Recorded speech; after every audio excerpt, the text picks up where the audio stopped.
Good morning, dear guests and participants. Welcome to the closing session of IEEE 4th International Conference on Smart Information Systems and Technologies here at Astana IT University. As we come to the end of our conference, we would like to take a moment to reflect on the remarkable journey we've experienced together over the past few days. First and foremost, I would like to extend our gratitude to all participants. Your dedication to advancing smart information systems and technologies have been the driving force beyond the success of this conference. A special thanks goes to our esteemed speakers who have traveled from near and far to share their invaluable insights and groundbreaking research with us. Now, let's extend a warm welcome to our esteemed speakers poised to share invaluable knowledge and insights. And it is worth to mention that each speaker has 12 minutes. Now, please join me in welcoming Ding Dong Yuan, PhD Professor of Lee Kwai-Dong Technical University, Applications of Drones in Smart Cities, a comprehensive overview of security vulnerabilities and countermeasures for data communication.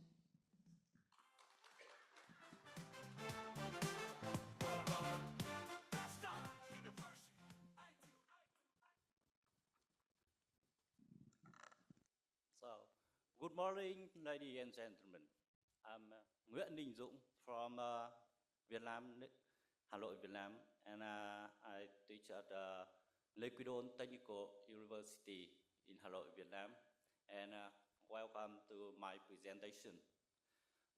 Today, I would like to talk about the topics of application of drone in smart city, a comprehensive overview of security vulnerabilities and countermeasures for data communication. As you know, drone recently have been widely used in several applications in many domains, such as disaster management and delivery good information search operation. Today, there is a larger a variety of capable come to system available, such as drone application. You can see drone application and drone operation. I mean regarding air traffic and drone legislation focus on management and monitoring. You can see. And according to Chaptica, the business drone was expected to remain overgrowing while giving a chance to several manufacturing cooperators, leading a global income about $14 billion by 2015. So drones have a lot of advantages. However, they also bring several technical and social issues as cyber security, privacy, and public safety. Yes. This research describes the comprehensive overview of cyber security, vulnerability, and cyber attacks via meta-analysis of literature reviews. And moreover, the several countermeasures based on detection and defense mechanisms are summarized in this study. As you know, furthermore, there is a need for addressing an important rising cyber security awareness for users and indicating several protection. As you know, although drones offer a lot of advantages, they face many cyber attacks and cyber threats, such as a global position system, jumping and sporing, Wi-Fi security, and sensor security concern, and Bluetooth security, and UAV network security, and managed software and hardware. And the last is privacy, like a photo. For through GPS jumping and sporing, As you know, drone navigation depends on GPS signal to locate its position and direction. An attacker can break the encryption of this communication channel by using fake signals. Moreover, to operate a drone, is required to communicate links between incoming GPS signal satellite and signal notification drone state, and two-way communication between drone and ground station. However, it's easy for the hackers to attack GPS signals because no encryption mechanism. For Wi-Fi collection, as you know, Wi-Fi collection is one of the main ways for drone communication. It offers several benefits such as flexible, cost-effectiveness, and easy to installation. However, drone application also involving Wi-Fi threats and cyber security issues. There are many kinds of Wi-Fi security concerns toward UAV, such as Wi-Fi threat, including interception, alteration, and decryption, and Wi-Fi attacks. In a Wi-Fi stack, maybe it's active attack and passive attack. Related basic components. It means radio frequency, asset points, and client device. And for sensor security, as you know, drone was based on a lot of sensors, such as gyro sensor, barometer, accelerometer, and industrial measurement units, and so on. This sensor can enhance the ability of drone for their position and speed. Neither Wi-Fi collection, neither Wi-Fi concern, sensor also have several vulnerabilities, major taps, such as active and passive manipulation from attackers to exploit the sensor. And moreover, physics damage manufacturing may cause potential threats for drone sensor. Regarding Bluetooth and RF security, as you know, Bluetooth is the main factor of the wireless communication, offer a short-range radio transmission at a low power and low security solution. Although this technology brings many benefits, contain vulnerabilities during secure collection and collection establishment. It means that Bluetooth impersonal attacks and key negation Bluetooth attacks. The radio frequency identification technology uses radio waves to locate, identify the small chip attached to a physical object such as UAV and smart device. And this technology is integrated into various applications, but without any standard security control. Therefore, it's easy to target by hackers to read, modify, manipulate, and disable the device. Regarding deny of service attack, refer to attempt to an attacker to interrupt the service via security vulnerability or security host device service use the desired resource. As you know,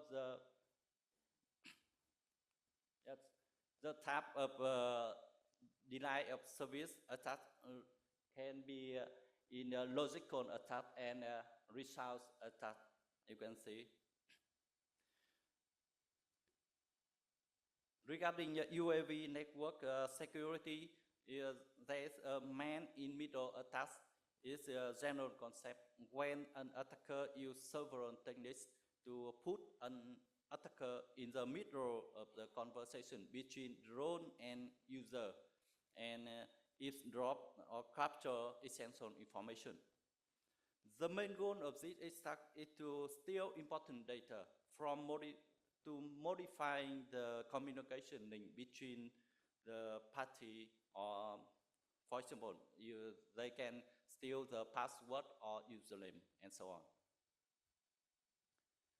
Regarding the manufactured software and hardware, as you know, the flight controller and ground control units are important elements of UAV operation.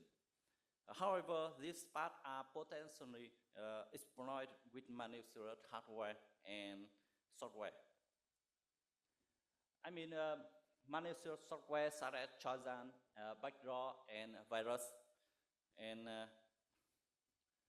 transferring. And this manufacturer can transfer to drone hardware and software. Regarding privacy leak of photo, as you know, the drone can be used to taking photos, recording video, and with many purposes, such as memorizing happy moments, capturing landscapes, military purpose, and so on. However, using drone to taking photos may cause some privacy issues.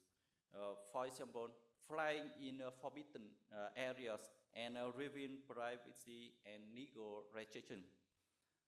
I'm sorry, due to time management, you have 1 minute left. Just making is a rule for using drone, and so many country making a rule making a rule to use of drone. For detection measure, this state is an essential and protecting to recognize the cyber attack.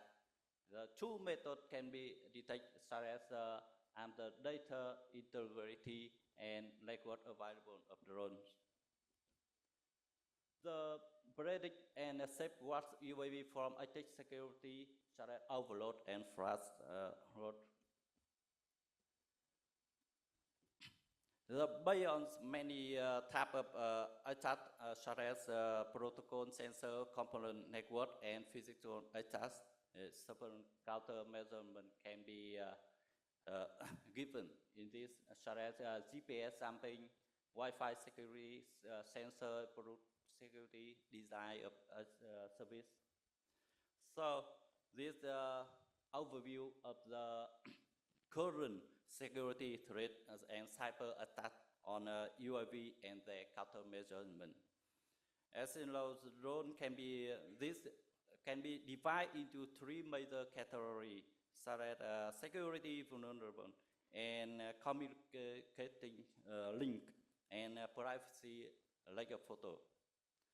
And furthermore, this study applies a mitigation method for all drone cyber threats, including detection and defense mechanism, and is vital to raise cyber awareness to user towards cyber attacks.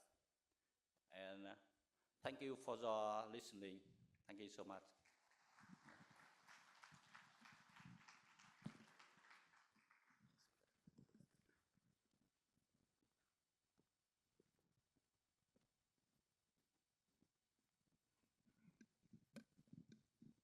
We give our best regards for such wonderful presentation. Now, let's invite our next speaker. Please welcome Ilhami Cholak, PhD, Professor of Eastern University, on the topic of electrical vehicles.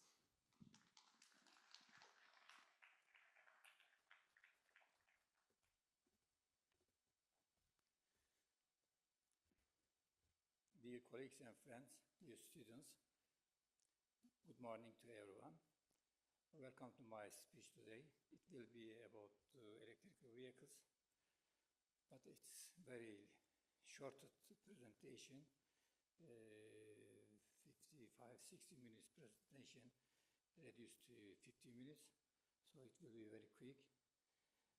As you all know, the electrical vehicles are very high technology and recently have been used in different countries. Day by day, the number of users have been increased a lot because of the CO2 emission reduction and the other green environment effect. I see all over the world now, many governments are encouraging the people to use electrical vehicles in their countries, especially in some Western countries. You are not allowed to go to the city center or downtown with your gasoline or combustion engine vehicles. If you go there, and you have to pay some fine. Therefore, it is very, very important. And in the future, I think maybe more than 90% of the vehicles on the road will be electrical. So let's start my presentation.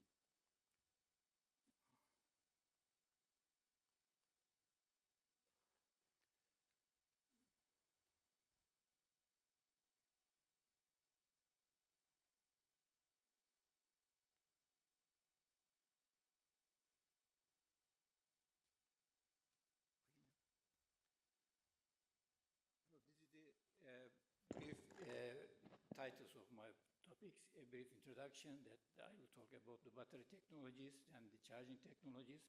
I will say some words for the future of electrical vehicles. So the electrical vehicle is a vehicle that is powered by an electrical motor, runs on the electricity stored in the batteries. The EVs can be powered by plugging them into charging station, and they can be used renewable energy sources such as wind and solar.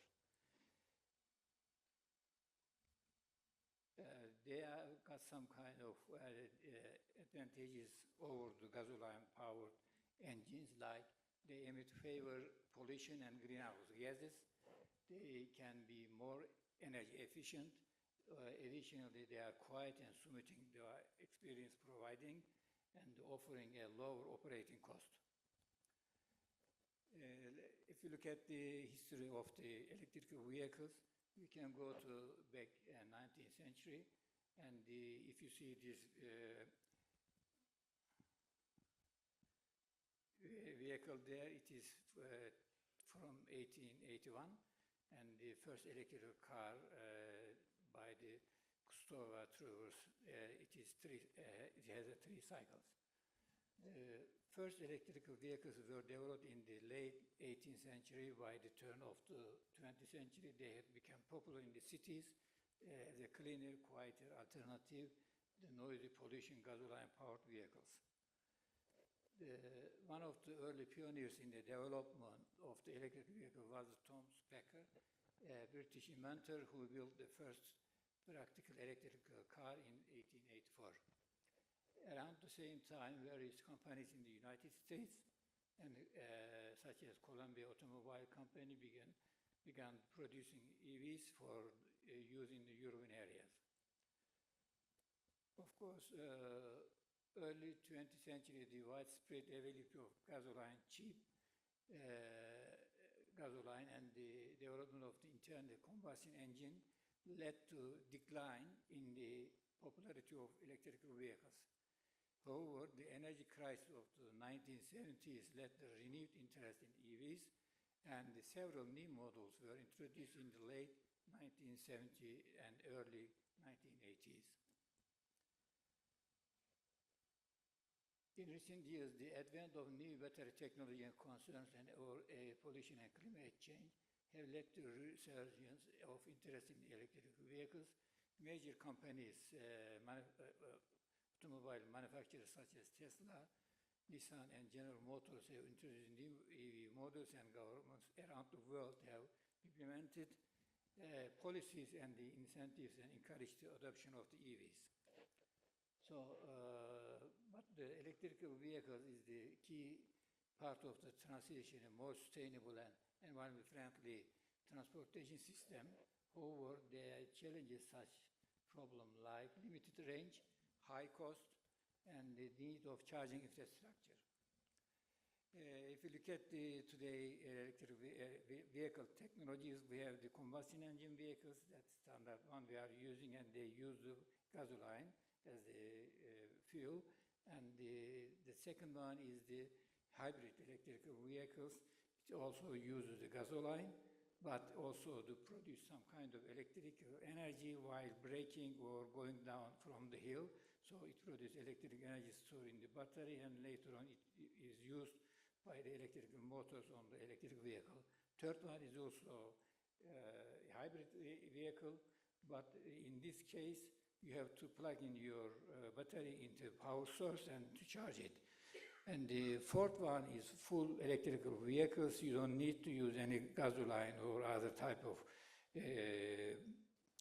oil to run your vehicle. So it only uses electrical energy stored in the batteries. That figure shows the structure of the battery system used in the electric vehicle. So it has got something copper anode separator, cathode aluminum, but in between them there are electrolytes and some chemicals. So this figure shows us how many different types of battery system used in electrical vehicles, like lithium-ion, hybrid nickel-metal, nickel-cadmium, lead-acid, and solid-state batteries. And the lithium-ion battery offers a high energy density, long cycle life, and a low self-discharge rate. And the lithium-ion batteries are also relatively lightweight, which helps to improve the overall efficiency and range of the vehicle. Lithium-ion batteries have been used in EVs for over 2 decades, and they have been proven to be reliable and efficient energy source for electrical vehicles. Nickel metal hybrid battery have a lower energy density than lithium batteries. They are also more environmentally friendly than some other battery technologies, as they do not contain any toxic heavy metals. And the nickel-cadmium batteries was popular for use in the EVs due to their high energy density and long cycle life. However, they have been largely replaced by other types of batteries due to their high voltage and high energy density. Nickel-cadmium batteries can be more expensive to produce. Additionally, cadmium is a toxic metal, and disposing of nickel-cadmium batteries can be environmental concern. And the lead-acid batteries are one of the earliest and most well-established battery technology and have been used in EVs for more than a century. Lead-acid batteries are larger and heavier than the other batteries with equivalent energy storage capacity. They can be sensitive to overcharging and discharge, which can reduce their overall lifespan. Lead-acid batteries contain lead and sulfuric acid, which are toxic substances, and they must be properly disposed of to avoid environmental contamination. And the solid-state batteries are gaining attention in the EV market, and which offers advantage of lithium-ion batteries, and including improved safety, longer cycle life, and faster charging times. They are not yet widely available in the commercially, but they have the potential to become the dominant battery technology for the EV in the future. Solid-state batteries are electrolyte instead of liquid one, which makes them safer and more energy dense than the traditional lithium-ion batteries. They have also faster charging times and longer cycle lives. However, they are still in the early stage of development and not yet widely available. There are also new types of battery technologies. Some of them are sodium-ion batteries and zinc-ion batteries. And sodium-ion batteries more abundant and less expensive than lithium, and they are also less likely to suffer from thermal runaway. Excuse me, dear speaker, we have 2 minutes left. Sorry? So 2 minutes left. 2 minutes. Yes. Okay, so I can pass this part and then talk about the charging system. These are comparison. I thought it's 15 minutes, but now it is 2 minutes left. Isn't it 15 minutes? Because my talk is only 15 minutes. We can talk about the charging system. We have the AC and DC charging system. AC charging system is very slow. It is useful for the public and the household users. And the DC charging is a little bit complicated, but it is faster than the AC charger system. Therefore, we have 4 different types of charging technologies: level 1, level 2, and level 3, level 4. Level 1 is generally used at home and public places. Level 2 is a little bit high, has high power, and it takes only 2 hours to 4 hours to fully charge the electric battery system. Level 3 is, has more power, like 50 kilowatts or higher, and it takes only 30 minutes to charge the electric vehicles. And there are also new technology, level 4, which is the megawatt charging systems. In this case, you have the 800 volts or higher, and the charging rates over 200 miles of range in just 15 minutes. So these are the companies producing that kind of charging systems.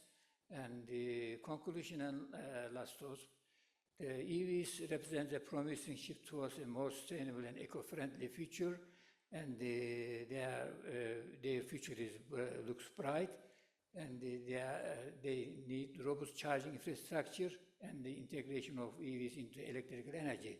Despite this challenging, the trend towards the EV is clear, and then the transition to a cleaner and more sustainable future is well underway. And the future of electric will grow, and the shape of the way we'll and travel. And if we use in the future electric vehicles, that will provide us cleaner and green future. So that was my presentation. I will give you some brief information about our research and community. I've been running for international journal as the editor-in-chief. This is one of them, cited in the Scopus and Web of Science. And the second one is this Renewable Energy Journal, also cited in Scopus and Web of Science. And this one is also cited in Google and under review of Scopus. And the last one is the Multidisciplinary Journal. And you are all welcome to submit your papers to this journal. We have also a very important high-level, internationally high-level conferences supported by IEEE Industrial Electronic Society and Application Society. This one is going to be organized end of this month in Portugal, and that one.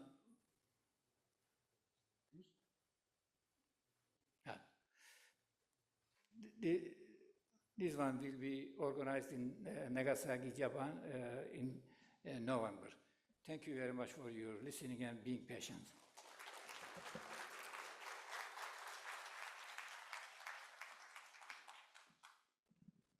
Thank you, İlhami Çolak. Our next speaker is Korhan Kayışlı, PhD Associate Professor, Gazi University, Artificial Intelligence Applications on Smart Cities.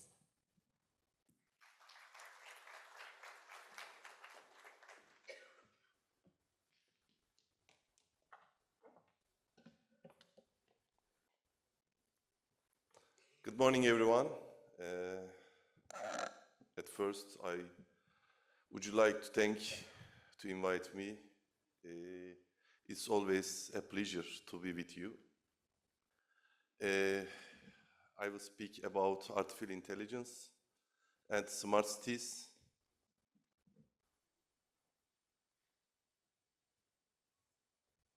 Yeah, as you know, the intelligence belongs to human life. We call some tools as technology in our lives, but the technologies are already existing in the world. We are developing some technologies, but it's originally are existing in the world. We are doing like fakes.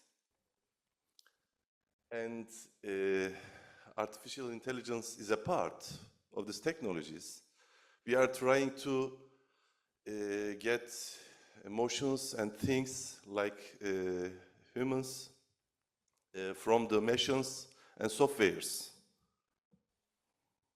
And we developed some tools for the cities or other things. At first step, we need to understand how the artificial intelligence works. When I look to AI, I saw a great data matrix. It includes some parameters or variables, inputs and outputs. We collect this data from scientific experiments or logging the data from the daily life or the experiments. And after collecting the data, we are training some models, softwares models, and getting like a differential equation. The levels of these equations are changing. It belongs the data level and parameter levels. And after then, we are using some of this data for training site, and after then we are testing the system with the data which we didn't use it at the training site.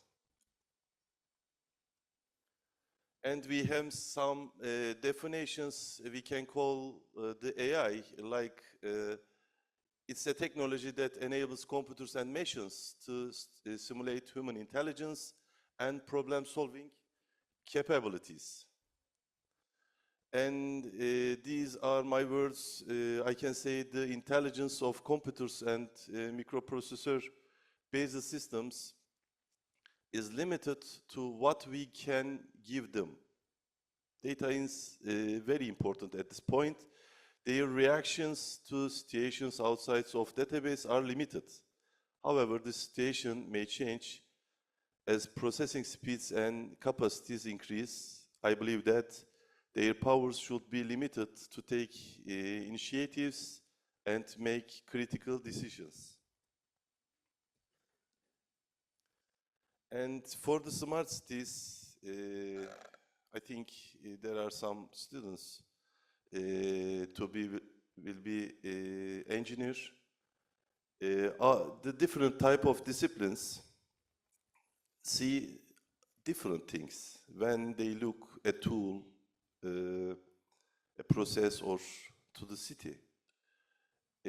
Every engineering discipline sees a different city when it looks at it. For energy manager or electrical manager or civil engineering, see the different parts of the and components of the city. And why we need smart city? The main problem for the people is time. And we are trying to reduce the exhausted time with some tools or machines or softwares.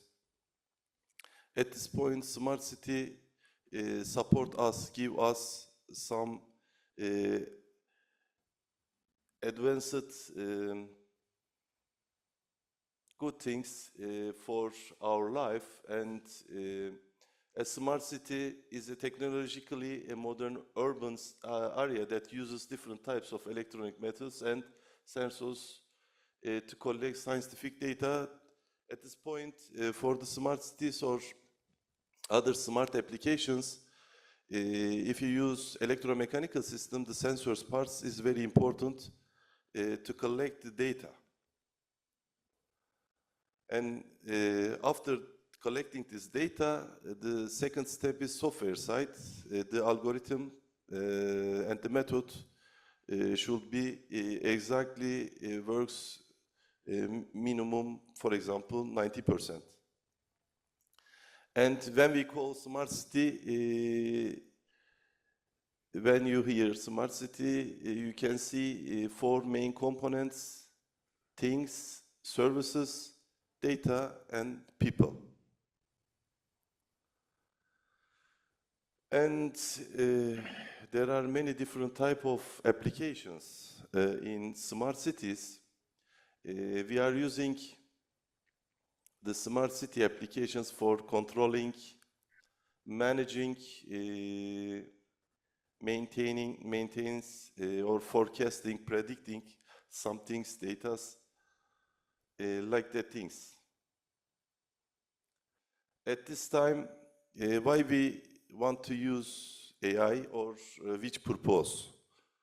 We generally use AI to estimate, predict, or forecast some things, also planning or managing some activities, and also control some systems.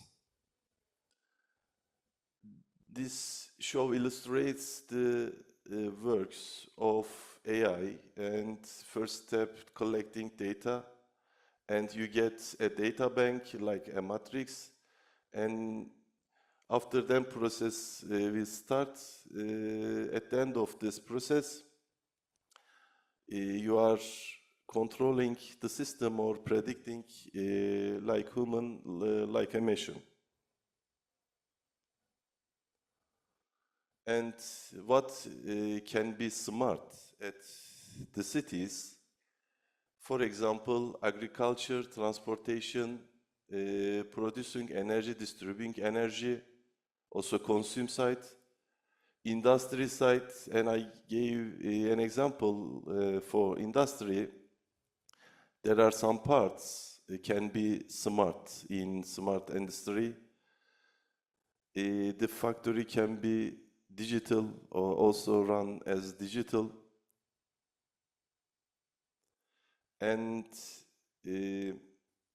our popular subject, blockchain,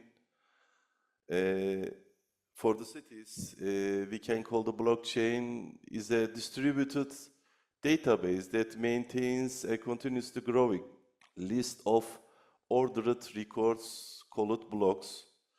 The other components of the system, for example, smart assets, these are real-world, tangible tokens. We generally call as tokens, and the other component is smart contracts. We can say for it, they are the codes or the programs.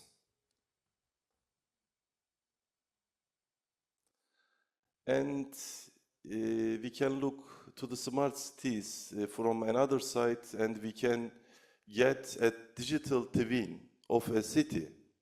And in literature, it calls as a metaverse city. We can simulate and get the digital twins of the cities as metaverse city. And I wrote some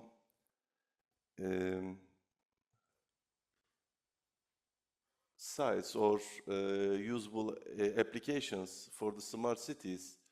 For example, traffic management, lightning management, or vast public safety, smart buildings, transportation, also healthcare services, energy management, environmental monitoring, water management, disaster management, smart parking, energy grid optimization, urban planning, agriculture, citizen engagement, transportation demand management, retail side of smart noise pollution control, smart tourism.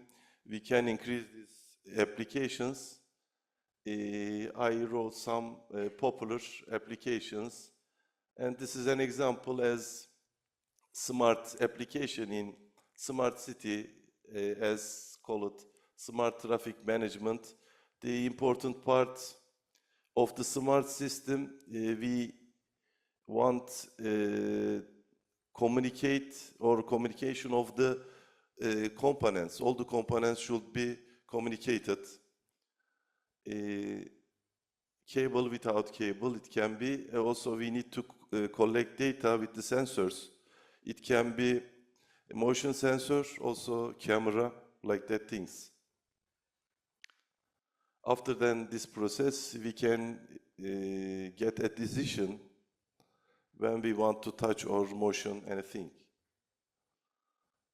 And another example, it's useful, we can change the light levels, or we can set the lights with the motion. We can add the sensors for these applications. Yeah, the great problem of the big cities, waste management. Also, we can give some smart sites or intelligence for the waste management applications.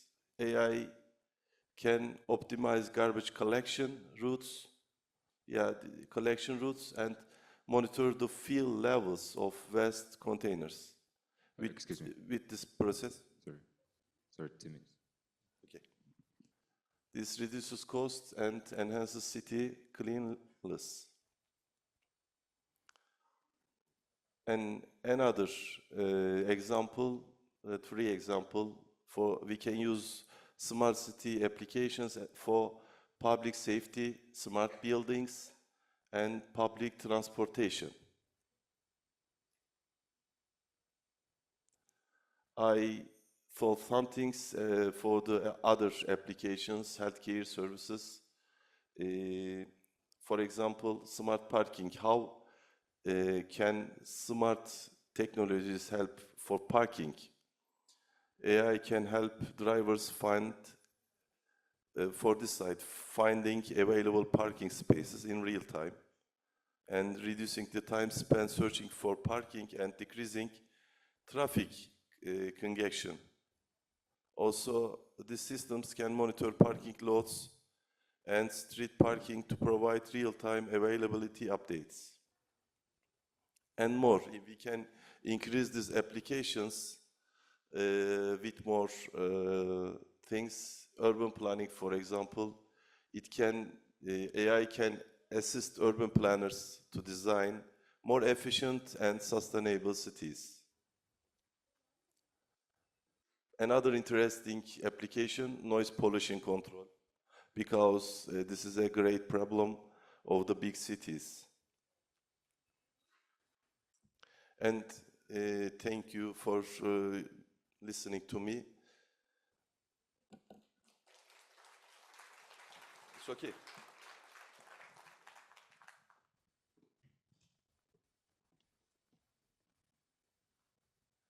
We give our best thanks for our dear speaker. Now please join us in welcoming Sergey Bronin, candidate of technical science, Taras Shevchenko National University of Kiev, associate professor on IST department, international projects coordinator, Tel Aviv University, on the topic of artificial intelligence and other smart tools in frame of digital university.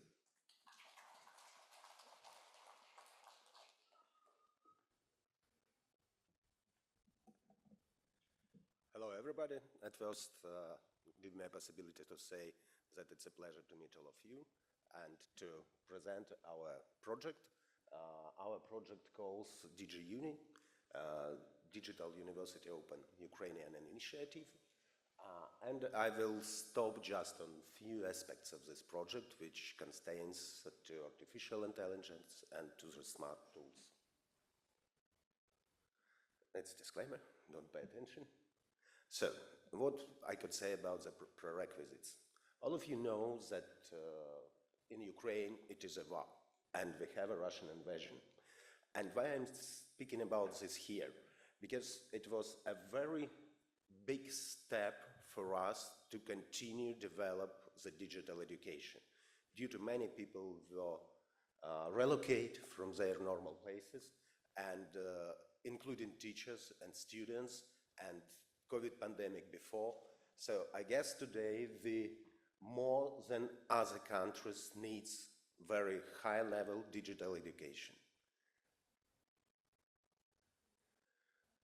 And when we decided to produce a digital university, the idea appeared just the next day after the war came to our houses.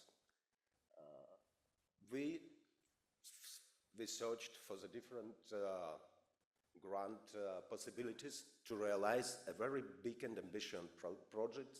It's digital university which will general for whole universities of Ukraine. So it's not a university of one university.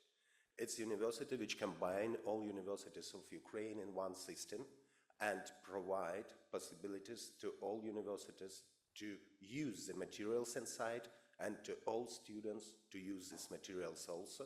And in the same time, it's possible to use closed materials just belongs to one or other university and a lot of other possibilities. And finally, we asked European Union for support, and European Union made for us a special window, and it's the biggest Erasmus project ever, especially for Ukraine in this situation. And you could see that we have 20, you could don't see here, but we have 22 partners, including two ministries, so Ministry of Digital Transformation of Ukraine, Ministry of Education and Science, and we have 10 European partners, and it's very strong partners with their very special experience in digital education and in working together in university alliances. Because to say true, the most hard thing is how to combine universities and don't make competition among them inside the system. You could see the name of the project. As I said already, DG Uni Open Ukrainian Initiative, and a few words about our goals. And then I want to shift to one of the results which we need to achieve due to the project realization. It's one of the, it's core of the project, to say true. So it's a digital platform which will give opportunity to do everything what I said from the very beginning. The system which we've chosen for our platform calls Alpha Green. We still didn't buy it, that is why we on the first stages, so we will buy it in next several months due to the tender procedures, etc. But it's already exactly solved that we need to have this system. And why, I will explain to you, and why we speak about artificial intelligence and smart tools. Because this system much more powerful compared to standard Moodle or Blackboard, for example, and they gives us more opportunities.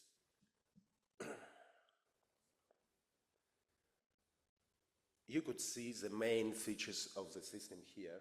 So it's adaptive learning, it's flexible assignments, comprehensive analytics. And from other side, it's peer-to-peer collaboration, which is already very popular today, especially for IT. Sure, user-friendly interface, it's, I guess, normally today for any system, but not to LMS, because a lot of LMS are made like open source projects and their users-friendly are not really good. And sure, the core of my speech today, it's built-in artificial intelligence.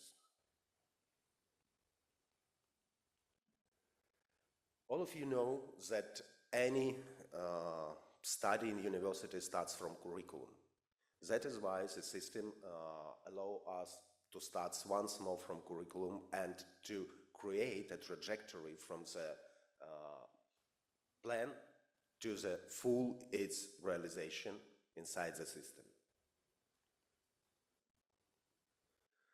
It's a roles which could be added to the project. Sure, we have the global roles for the system itself, but also we have a project roles. And now I will be concentrated on a project because project work, it's one of approaches which we used, and this approach already proved its effectiveness. You could see here, it's an example, it's already, then will be just the screenshots from the system. You could see here the educational trajectory. It's not very good that it's closed top of the slide. Could I ask please to put Zoom menu bottom?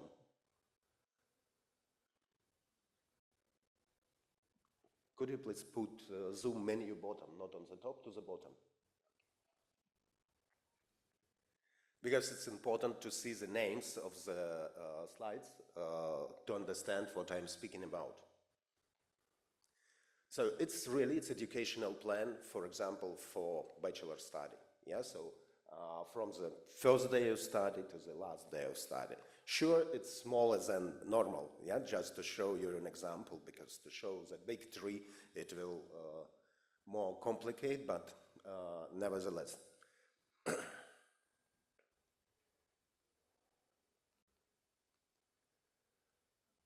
So then we create a project plan, what we call project. If we come back to this slide, each bullet, each point on the educational trajectory, it's a project. Project could be like one separate course, as well as multidisciplinary project, so it could be not a course, it could be a practical project. It's especially very important for IT education. When we understood already our plan, what kind of project do we have, we go to the project plan. You could see here the path, how do we do this? So we start from the development, grouping, responsibilities, add students, and start the education process. So is it possible to? Okay, here for me it will be too complicated to explain without the name of the slides, because it's not very good angle to read on the slide, and I need the names.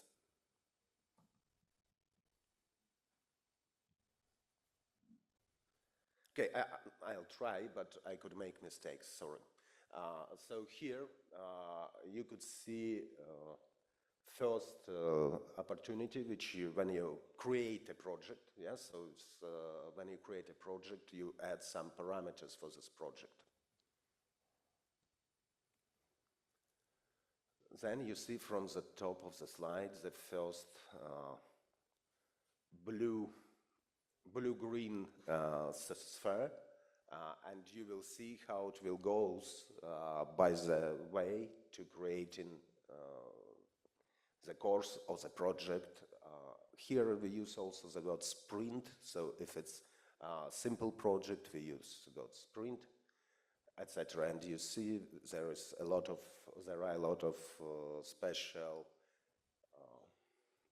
special features to stop their own activities to the not very well known with the system educators. Then we upload everything what we need.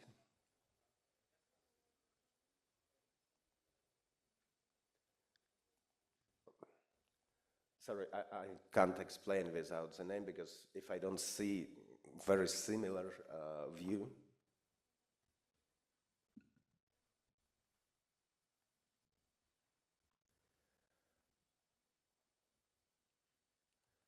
Okay, let me come back to this. I will go now very briefly to the end of my presentation, and then come back to the beginning, because here is very important the names on the top.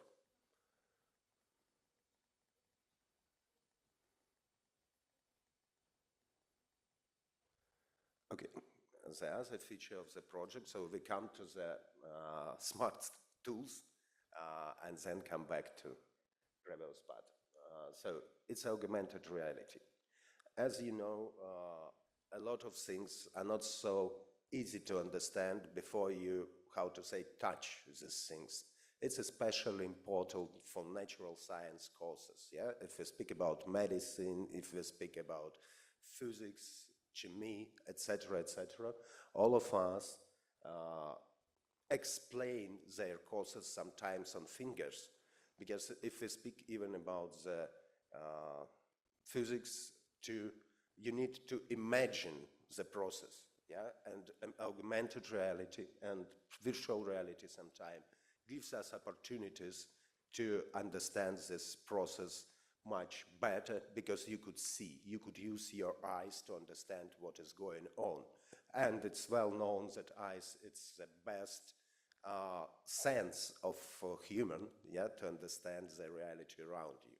So that is why it was decided to add some courses, and it will be more than 20 courses from the very beginning with elements of augmented reality, where students will have an opportunity to use equipment in the universities or by their own to do this. Okay, I guess I could go back.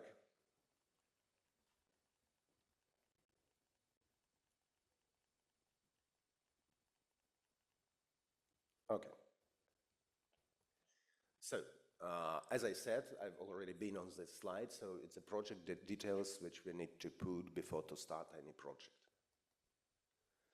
Then we create a challenge sprint. It's the core of study. We upload all information which is needed.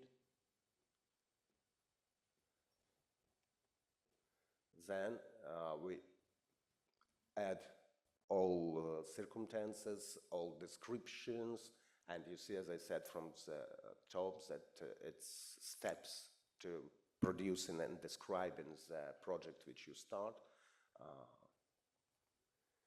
And sure, we finishing with publication. Then we group in the project, yeah, because sometimes the results of one project, it's not enough. And we need to group the project to understand how do they communicate between each other.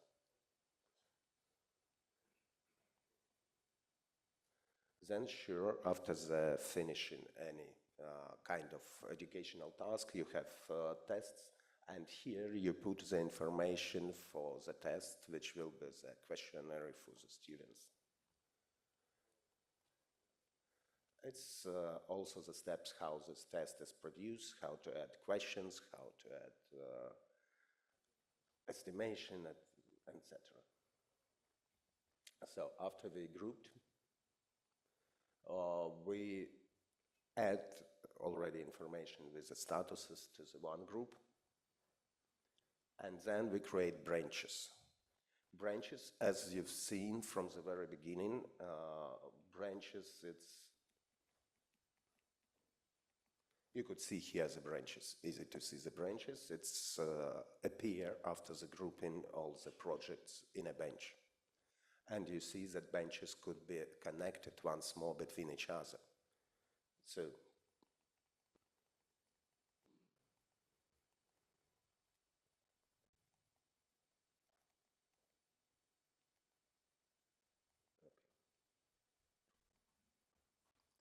after the creation of branches, we have the list of the challenges or sprints which are inside of the bench. We add some responsible persons. So what does it mean? Normally, most of you are educators or the students, and you know that it could be the main guy who is a lecturer or who is responsible for this course, but also could be assistants or other teachers who work in a for the practical tasks, for example. So we need to divide the responsibilities between different persons. Then they have a mentor slice. And you see that for the one project could be add several mentors, and what is very typical for IT subjects that these mentors could be responsible just for the small tasks, like, for example, coding something or etc. Here on the next place, we just add students, because students, it's our customers. So it's that society which receive our knowledge and what do we want to provide to them. You see the add students process. And finally, we have full project info, which fulfilled with everything. And I'm change to the student's view, so students see everything like this. It's true, students see just what is belongs to him or to her. Excuse me. So then, groups once more, so we could make team projects, for example. It's once more, all of you know that sometimes we need several students in small team to produce something, to make some project, etc. Testing, and you see that even final testing, everything goes in the system. And a sure set of tests could be at the mentor assessment, because for the most of the courses, test is not enough to estimate the knowledge of the students. That is why asks to the tests add mentor assessment. And mentor assessment starts from the view of students' assessments due to the peer review which was made before. And finally, it's all the tasks which students upload to the system, like their answers for some questions, but not for the test, for the tasks which provided by the mentor.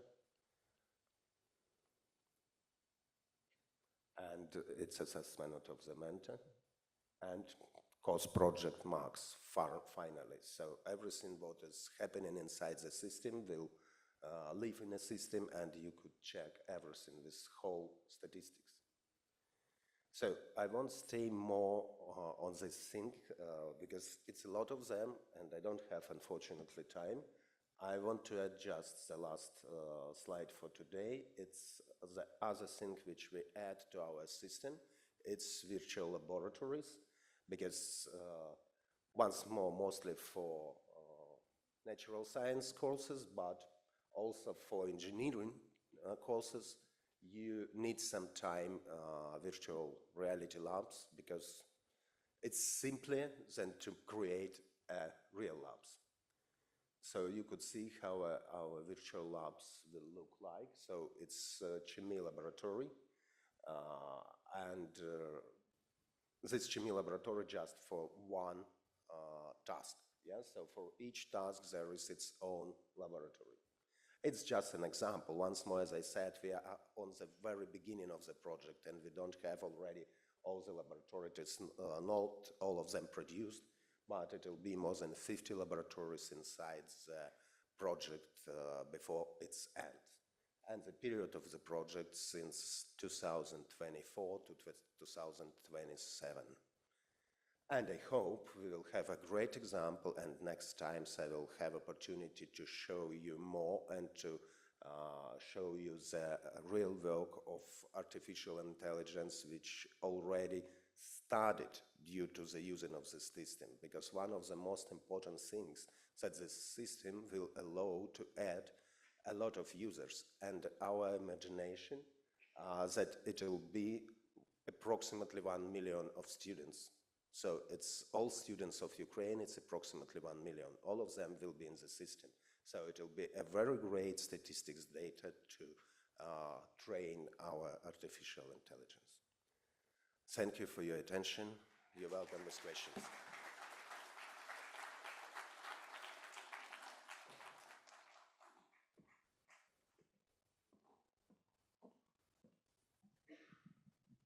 Thank you, Sergey Bronin. Our next speaker is Guanxi Lu, PhD, School of Computer Science and Engineering, IEEE Intelligence Drone Path Planning and Autonomous Task Execution System based on onboard image processing.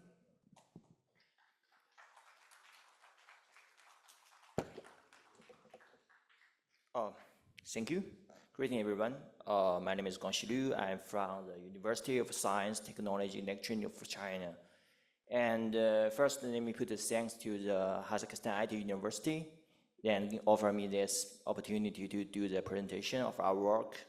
So today's topic is about the intelligent UAV path planning. And I think this work is not a typical technical point we have development. It's like a future framework we plan to do. So hopefully we can use this presentation to inspire you to participate in this program or a specific scenario. Anyway, let's begin with the background. Here is a brief introduction about the UAVs. Basically, see that nowadays we have three types of UAVs. The most popular one is a multi-rotor UAVs. It's like multi-rotor wings, so it's really flexible and small. You can control it by the controller, like the up and down, left and right. And the feature for this UAV is that it's easily to take off. You do not need the airport to fly, to take off this UAV. And another one is like a fixed wing UAV. So the feature for this UAV is that it's suitable to do the long distance task.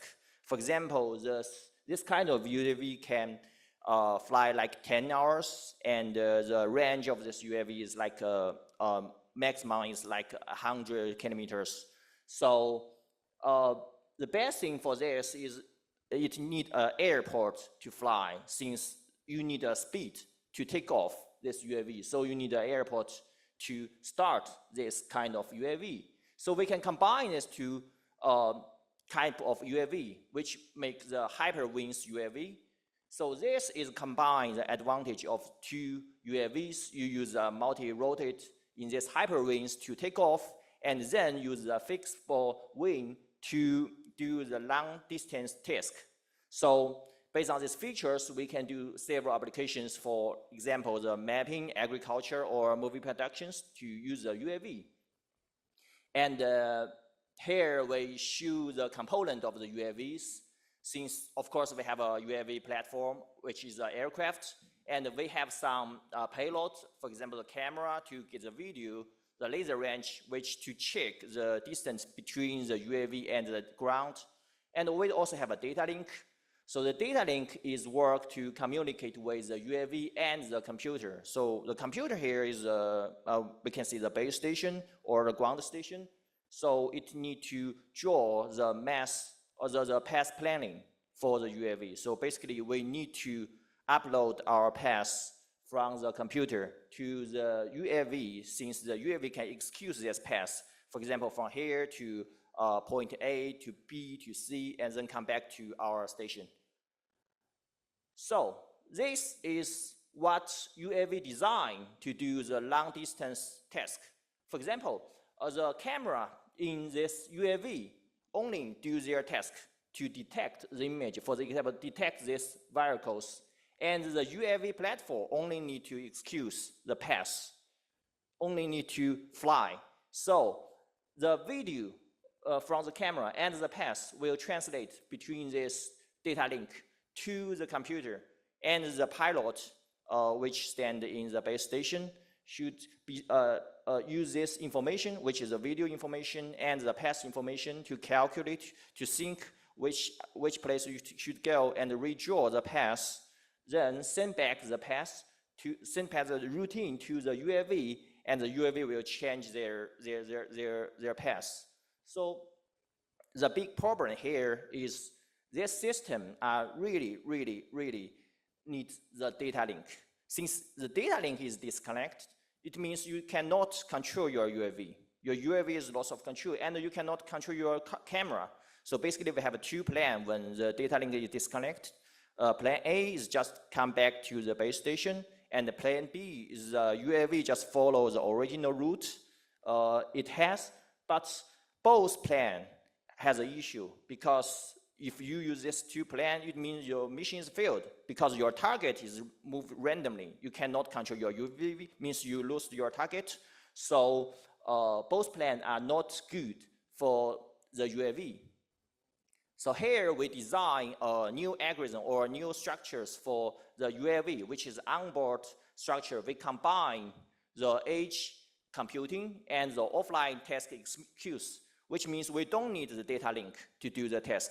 Even we disconnect with the base ground, the UAV can automatically do the task. So how to do it? We have a 3-step to execute this offline task mission. So first step is target detection and then reasoning. The third step is path planning. So the target detection, which is very simple, I think is familiar with all of us. So as an AI person, it should be very simple. We have a camera, so we can get the video of the camera. So then we extract the frame of this video. Remember, we have a 10 hours work time for the UAV, so we cannot memory so much video, so much information. So we need to extract the key information, which means the key frame of this video.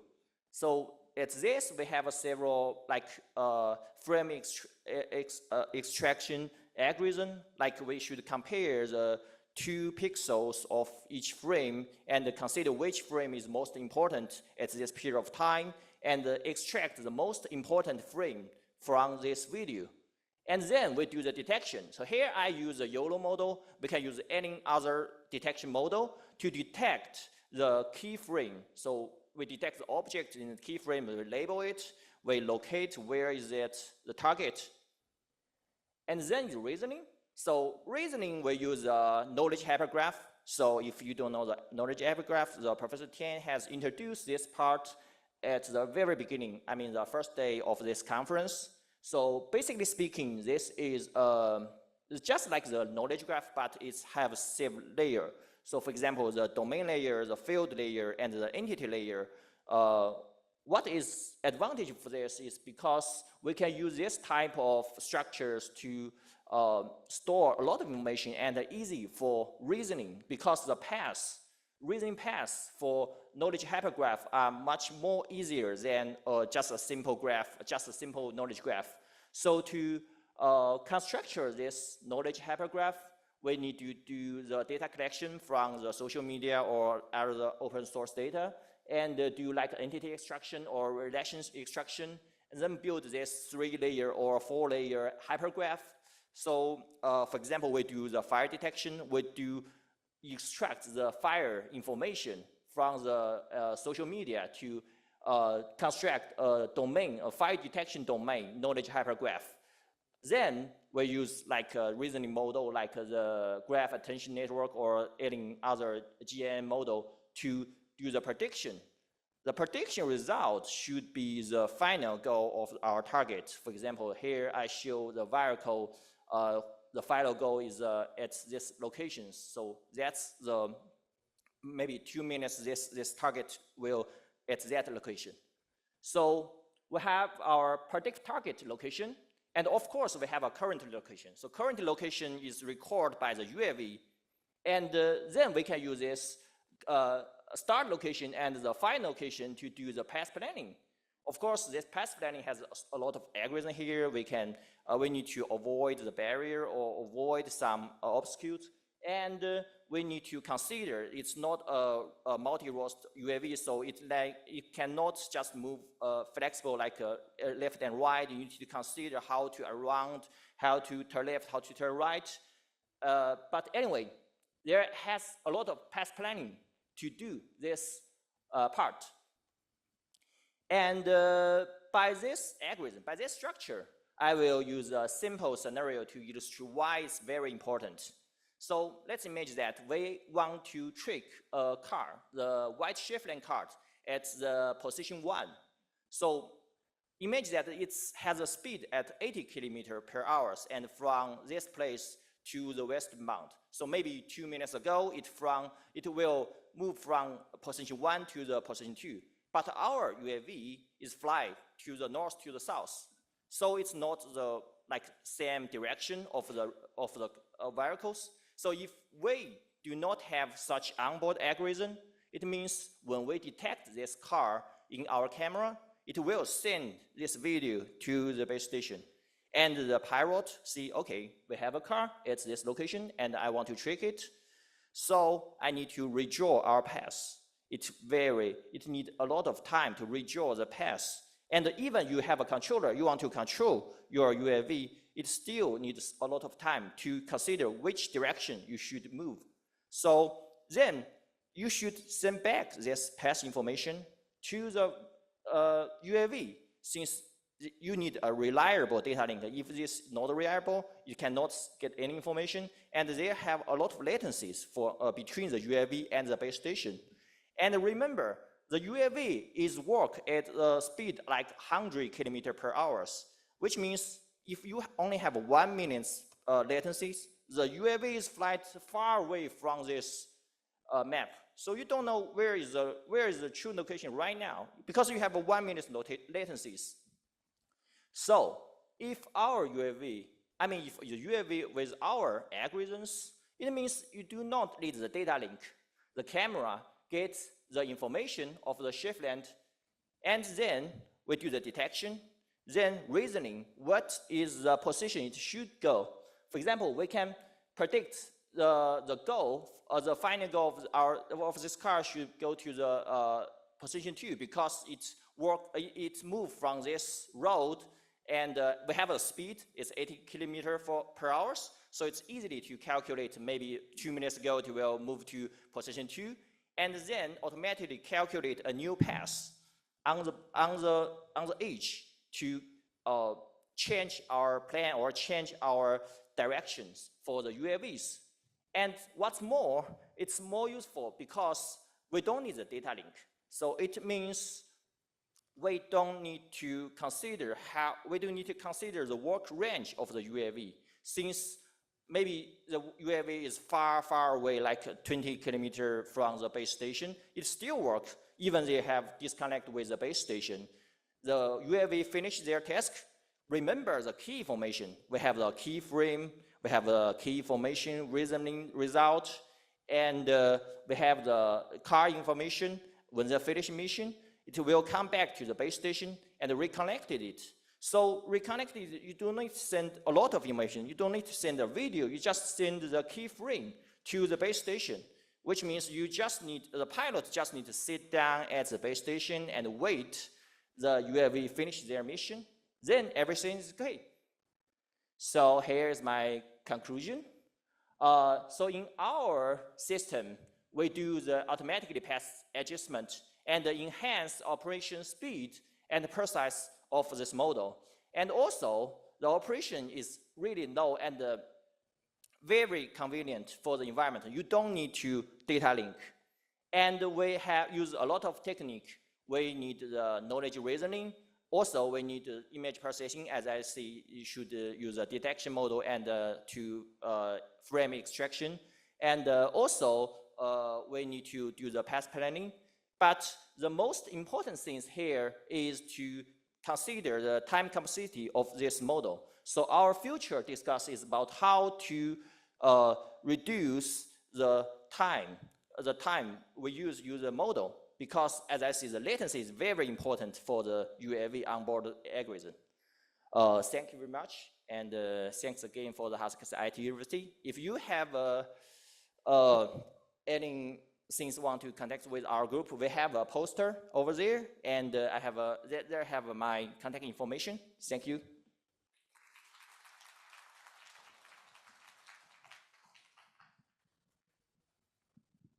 Thank you for such wonderful presentation. Now we're giving our warm welcome to the next speaker, Pakizar Shamai, PhD, Professor, School of Information Technology and Engineering, Kazakh British Technical University, on the topic of fuzzy image processing, methods, application, and future directions. Thank you very much. My name is Pakizar Shamai. I'm professor from Kazakh British Technical University, and today I'm going to share with you one of my passionate research areas, which is fuzzy image processing. Thank you. Methods, applications, and future directions. I will try to concentrate on applications so nobody gets bored before I finish. Okay. Where are my slides? Yeah. So usually no one is interested in outline, so let's move on. Okay, real-world environments and the images taken from them, they are actually usually full of uncertainties at different processing levels. And making computers understand images just like humans do is a very complicated task. And fuzzy sets and logic can help us in this context. Why? because fuzzy image processing differs from traditional image processing in the sense that it uses fuzzy sets and logic to manage uncertainty, imprecision, and partial truth. Okay, where uncertainty in images can be found at different processing levels, starting from the geometrical description to the uncertainty at the pixel level, okay? So, here I provided some illustration about the difference in image perception from human side and computer side. So humans, they usually don't see images as features and matrices. You know, our perception is soft. So we see few colors, right? Not a bunch of RGB colors as computers. We start to develop some associations, for example, like cute, nature, something like that. So if you want to have such kind of behavior in your systems, you can consider fuzzy image processing. Okay, I'm sorry for my voice. What are the fuzzy image processing tasks? What are the image processing tasks that can actually be covered by fuzzy tools? Basically, all tasks, starting from content-based image retrieval. You know, content-based image retrieval is retrieval of images based on their content, not tags. Also, image enhancement, improvement of image quality, image segmentation, noise reduction, image fusion. Very interesting research area is when we analyze features from multiple images and combine them into fewer images, usually a single image. Edge detection, pattern recognition, okay. And what are the fuzzy methods that we can use in image processing? Basically, we can use fuzzy clustering or soft clustering, this illustration. It's, you see, when one item is not only present in one cluster, it can be in two clusters with different membership degrees. Also, fuzzy sets. The difference between fuzzy set and traditional Boolean set is that one item can belong to several sets. And fuzzy inference system, it composed of fuzzy rules. And at the bottom right, you can see the illustration of fuzzy rules. All fuzzy rules that apply, they are calculated, and their results are then combined. Okay, now I'm going to present you 6 applications of fuzzy image processing, and 4 of them were made by my research groups. And in some of them, I will use the concept of fuzzy color model. Okay, what is a fuzzy color? You know, fuzzy color is not a point, it's a region. And fuzzy color space is just a collection of such fuzzy colors. Okay, yeah. Our first paper about computational color harmony, it was published in Frontiers in Artificial Intelligence and Application. And the main idea we followed there is whether color harmony is universal or context dependent. And for that, we decided to explore 5 contexts. It's art, fashion, nature, and interior design. So this slide represents the methodology that we used. As you see here, we had 5 data sets corresponding to 5 contexts I just mentioned. And for each data set, we performed fuzzy dominant colors extraction, and then we performed fuzzy grouping. As a result, we obtained fuzzy dominant palettes. And now, when we have these results for 5 contexts, we can compare them and analyze some patterns. And according to our results, there are similar patterns across 5 contexts. For example, you can see that analogous and complementary, I hope that you can see, analogous and complementary, those are the biggest bar charts here. They are prevailing in all contexts. And also we can see that saturations and intensity were kept at a medium level. Okay, it makes us think that color harmony is universal. The next paper that we going to present in Japan this summer, it's about computational aesthetics. As you know, aesthetics, it is very difficult to quantify it because it's very subjective. And we tried to fill this gap in this paper. So we combined fuzzy image processing, fuzzy logic, and image processing. We focused on the following image features: color harmony, lightness, and visual complexity. So what is visual complexity? Actually, number of objects in the image. Yeah, and they were used as inputs in fuzzy inference system, and as a result, we calculated the aesthetic score. And I need to mention that this is personalized aesthetics. Personalized, it means it produces different results for different users. Okay, the next case of fuzzy image processing, it's about color emotion associations in art. This is the paper that we recently published in Q1 with my student. So it presents novel approach towards classifying color emotion associations. So for that we used WikiArt dataset. That's the dataset that was annotated by humans. We performed fuzzification of images from this dataset, and then we converted them back to primary colors, and these are the results we obtained. As you see here, our findings suggest that there are certain associations between emotions and colors. For example, fear is associated with gray, yellow is associated with happiness, and anger with brown, gratitude with green. Okay. Yeah, this is case 4 that was published in Q2 as well by me and my student, and I used my son for the preliminary experiments. He had no right to deny. Okay, here, the paper is devoted to analysis of emotions from audio and video channels in computer games for children. We basically analyzed expressions in frames from videos and sound produced by kids during the game. And we also applied fuzzy here. So the idea is for parents to understand the effect of certain games and the effect these games are having on their kids. And we also analyze emotion diversity here and stability. Okay, last 2 cases, not developed by me, but I really enjoy it.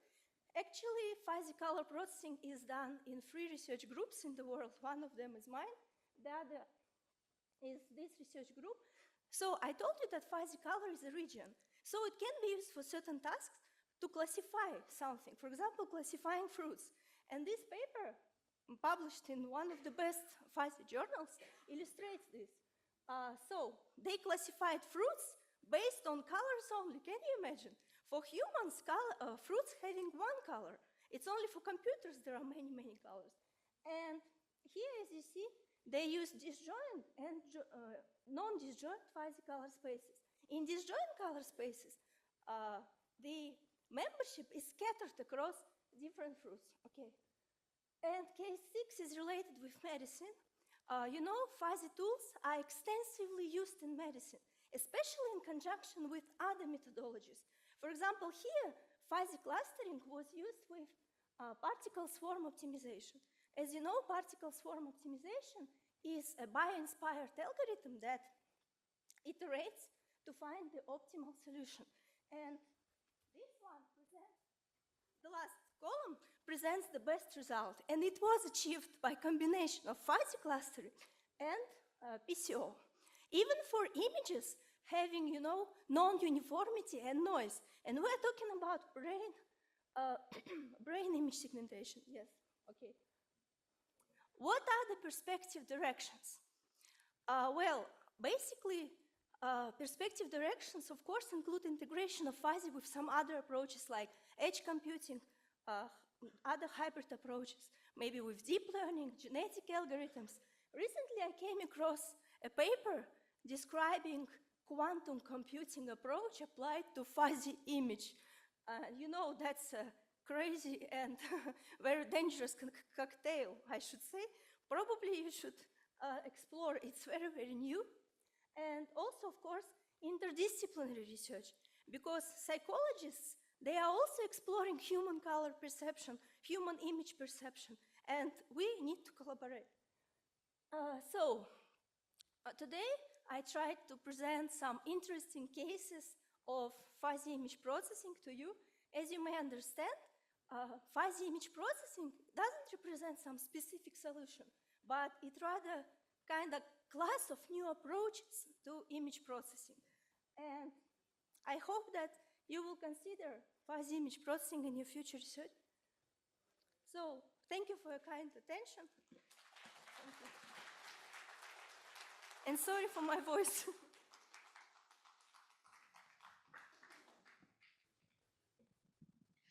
Please allow me to introduce our next speaker. Sherif Saurullah, PhD professor at Gaza University, director of AI and Big Data Analytics and Security R&D Center, AI in Health and Turkish Brain Project.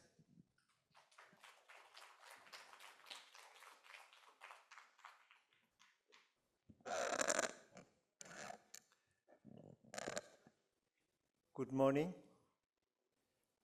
First of all, I would like to thank for the invitation. And dear colleagues and participants, now I'm moving on to my presentation today. I know it's a big topic, AI now every day we are moving into the AI more and more. Even yesterday or the day earlier, you say new introductions or new products are in front of us. So AI is one of the hottest topics in this field. I will explain what we've done so far in AI in our hospitals in real time. So we know that AI is everywhere, and luckily there are new sources and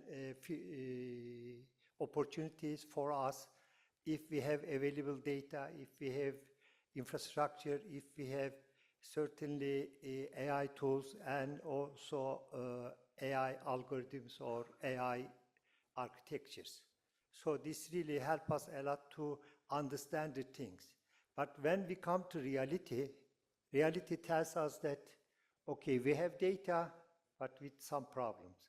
We have algorithms, we need some supportive infrastructures, cloud, or also a GPU, TPU, LPU, other sources. Luckily, everything mostly now open source. So open source means that we can reach, use, develop, handle the issues more and more. So when we look at the things with big data perspective, knowing the things to unknowns is, it was target, but now today getting unknowns from unknown is really a hottest target as well. So the reason for that, data. This is real data of Turkey, 15 October 2003. When you look at the number of operations, 75,000 operations in a day, it is being done. When we look at the radiological images captured is 650,000 radiological image captured each day for one day. When you look at the things, examinations or accessing to the portals is really million times each day.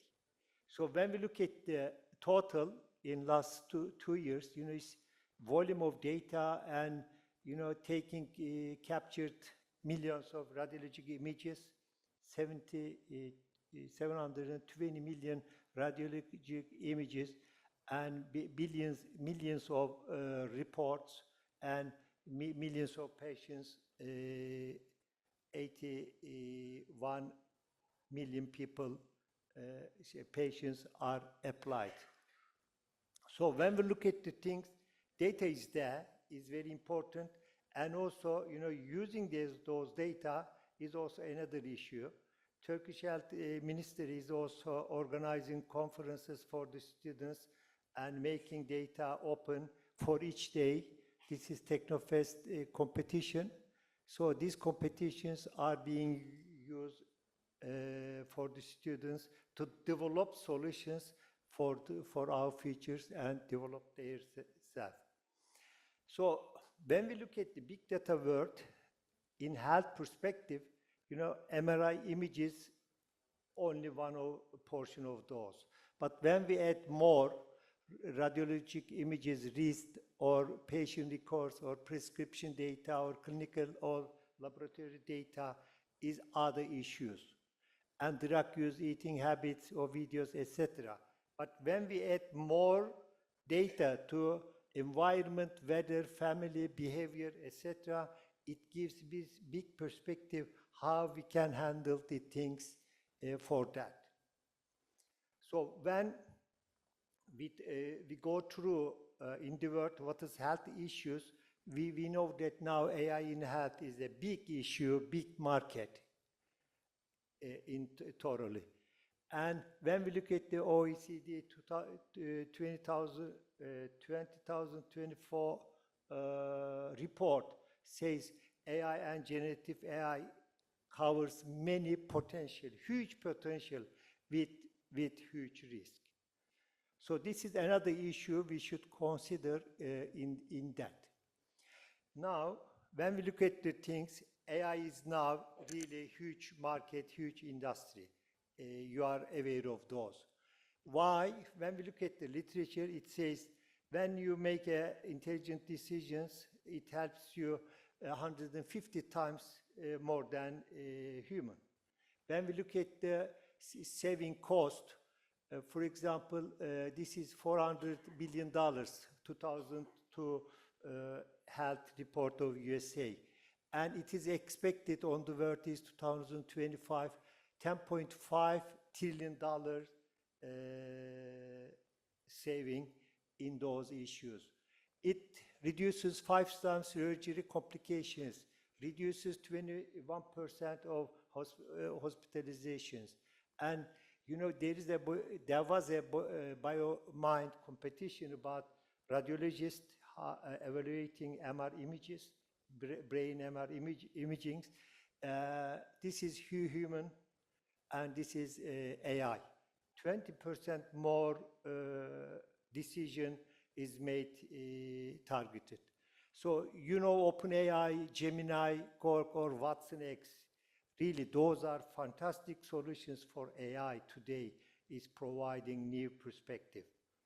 Not only for getting only data from the radiologic images, and also other issues can be really used in those.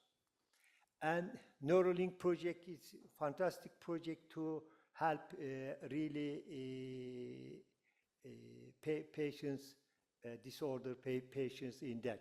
Not only for that, for other issues as well. And NVIDIA was a graphic card developer, but now is number 3 in the world, using AI, inserting AI into the hardware or graphical issues. But not only that, now more than those issues. In general, when we look at the AI in health, those are the problems. You know, data is problems, privacy is problems, you know, having data, storing data, analyzing data, and supporting with hardware side of that, software side of that, and also experts, other issues. So those are some of the issues, critical issues is mainly in front of us. When you would like to get data from hospitals, they say, oh, sorry, there is a Privacy Act. You can use it, you cannot use it, even if you get some permission, just because of strict regulations of that. Quality is another side of that. And when we consider explainability, you know, today, luckily, AI solutions provide us explainability more than we expected. But when we look at generally in AI solutions, explainability is the critical issue for doctors. Doctors do not accept black box modeling or black box results. But this sort of things really to be considered as a problem or major problems in that.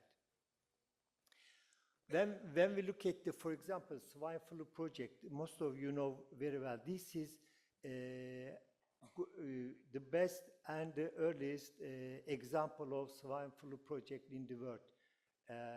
Google project is published in Nature.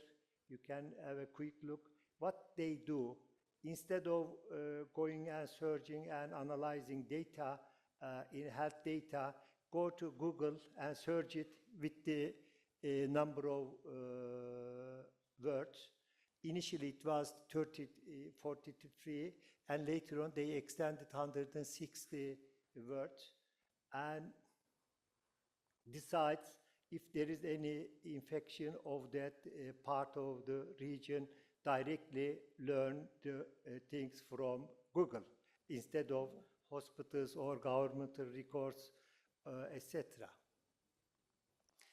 So this is our first PhD students. We've done it with GANs, Generative Adversarial Networks. And in that, you know, this type of networks has got a generator and discriminator. This is applied for the, this is actually normal images, healthy images, brain images. So we trained with those, and this is the output.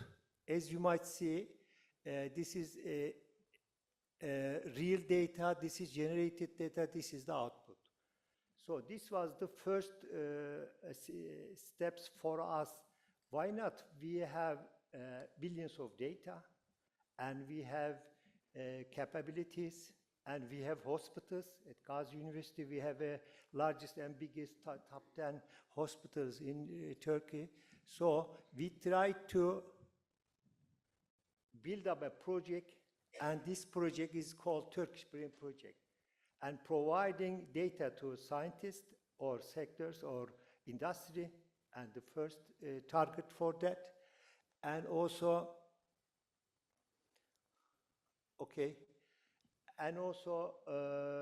developing a real model for use, and also disseminating this model all around Turkish state hospitals, free of charge. This is also is research project and also social project. 50% of this project belongs to Turkish Presidency Digital Transformation Office. 50% of this project belongs to Gazi University. And if it is applied to any state hospitals, it is free of charge. No any other expectation for that. And certainly this is a supported project by Presidency Digital Transformation of Turkey. So it was mainly the 3 stages, and first stage was develop this model and use it in Gazi University Hospital, and now it is being used. And also the second phase is increasing this compliance with standards and also applying in more hospitals. In Turkey, we are now in 5 hospitals. It is being run and it's being used and disseminated in all state hospitals. And we are now working on this side of that, and the Ministry of Health is in charge of this, and they are trying to use this project in all state hospitals. And what we did here is mainly, this is the brain project, and we have actually initially 100 patients data. We have 50 of them with tumors, 50 of them healthy, initially healthy persons. So we have covered 20 slides for each patient. So use those data for our certainly issue for our platform. And what's the difference between other available open source data, the feature of I'm those? sorry. We have, okay, thank you. We have 13 features available, and we are extending the number of data sets. And those are the details of that you can have, and you can have a look. And we are not only covering tumor detection, those are the issue we are focusing on that. This is for PACS integration, and you can see the screen of that. This is the tumor size of that. You can see which slides are there. This is the age of those. Each person's age, we can get those. This is the tumor segmentation of this. This is the tumor segmentation, brain segmentation. This is the explainability. We are working with medical doctors, especially brain surgery doctors, are focusing on those issues, explainability. When they see the MR image, they say that, okay, this is a tumor just because of this indication. So explainability is providing, yellow sites tells us that which one really tumor sites or which one is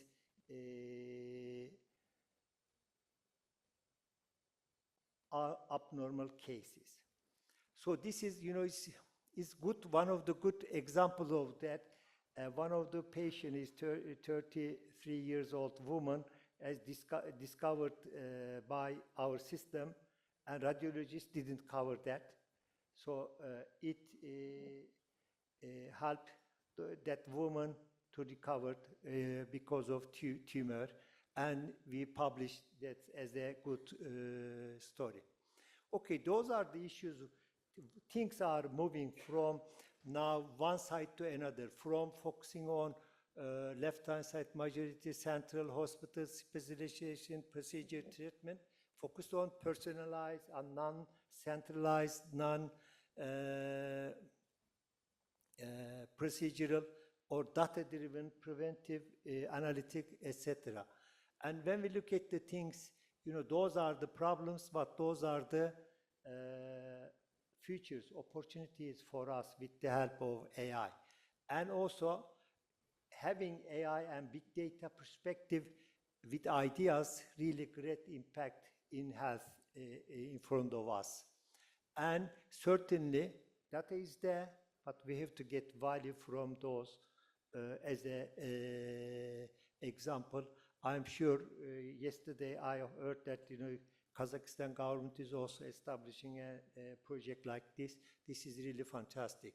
So this is the summary of those, and in future what we will do, we will get help from AI-based solutions soon in that.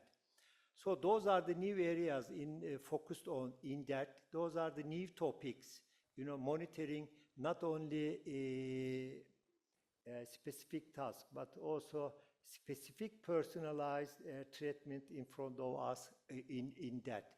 And when we look at the new challenges, challenges is, is opening new programs, really new challenge. Understanding health and understanding AI and combining of those issues. Certainly there are many problems, lack of standardization, lack of high quality labeled data, etc.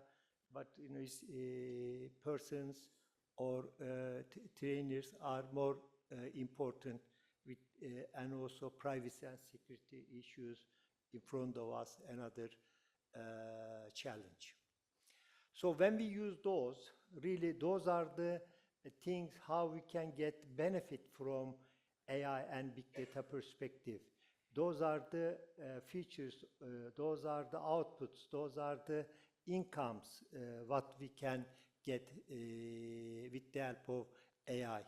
So especially generative AI contribution is a lot when we consider today because of that perspective and getting data and using transformers and combining all of them for the feature development is really different perspective.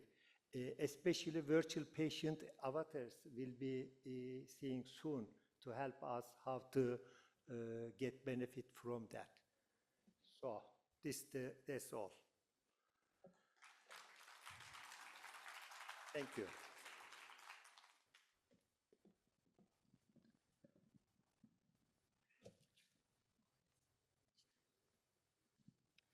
So, the next speaker who will take the stage is Ibrahim Shaya, PhD, Assistant Professor, Istanbul Technical University, Faculty of Electrical and Electronic Engineering, Electronics and Communication Engineering Department, on the topic of drivers and key issues of massive mobile data traffic growth in mobile cellular communication networks.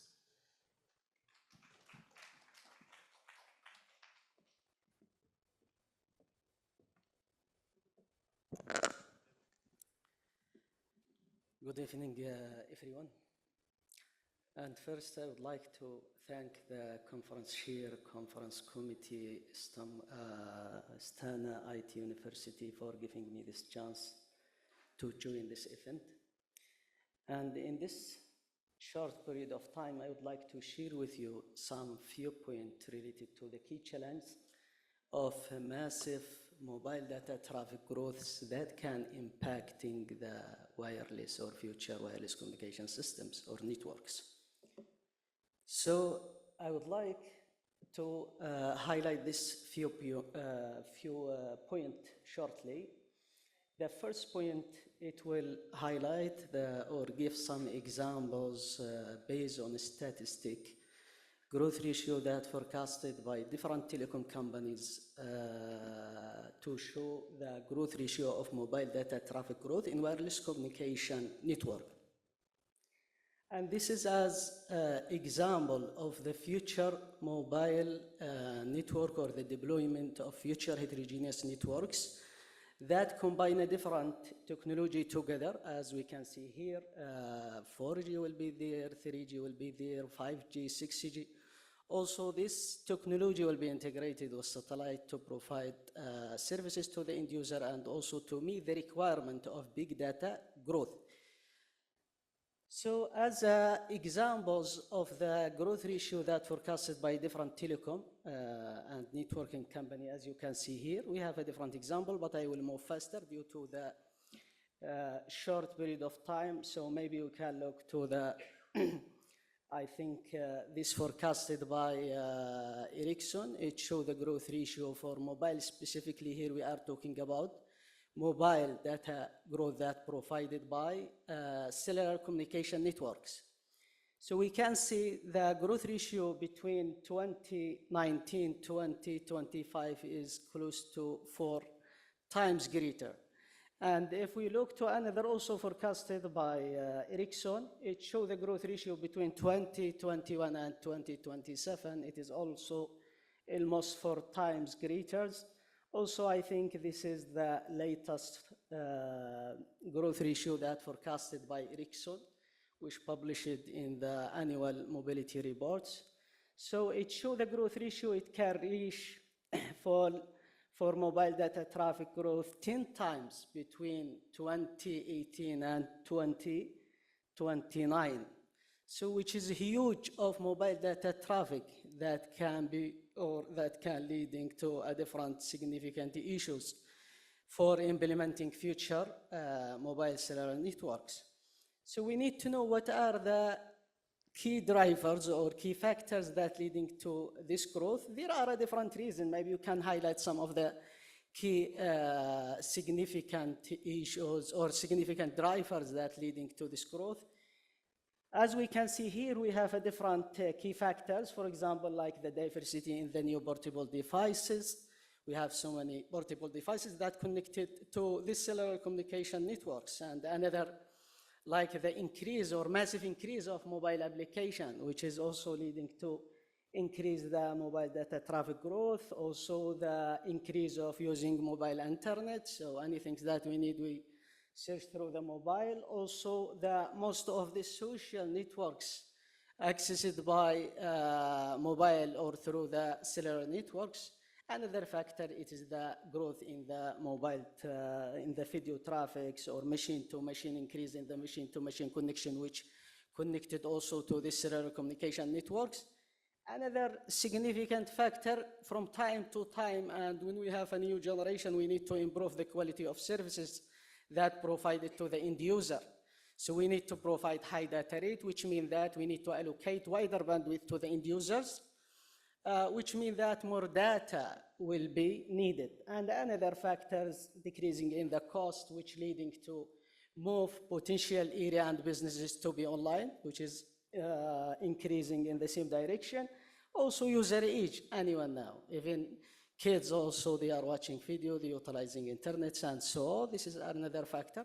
It's not only this, we have another critical remote applications that requiring ultra reliable communication, which also contributes significantly, like robots, like vehicle-to-vehicle technology, which also connected through some of the cases need to be connected over mobile cellular networks. And another significant factors that leading to this massive growth, it is the massive increase in the number of IoT, Internet of Things use cases that can provide a solution in a different fields. So this also, it will contribute, or it is contributing for increasing the mobile data traffic massively. And another, which is everything in the cloud, which is considered as one of the significant future in 5G and 6G technology, which also contribute in the same direction. So all of this different factor, it will leading to one thing, which is the time that we will access the data, it will be wide, it will be more.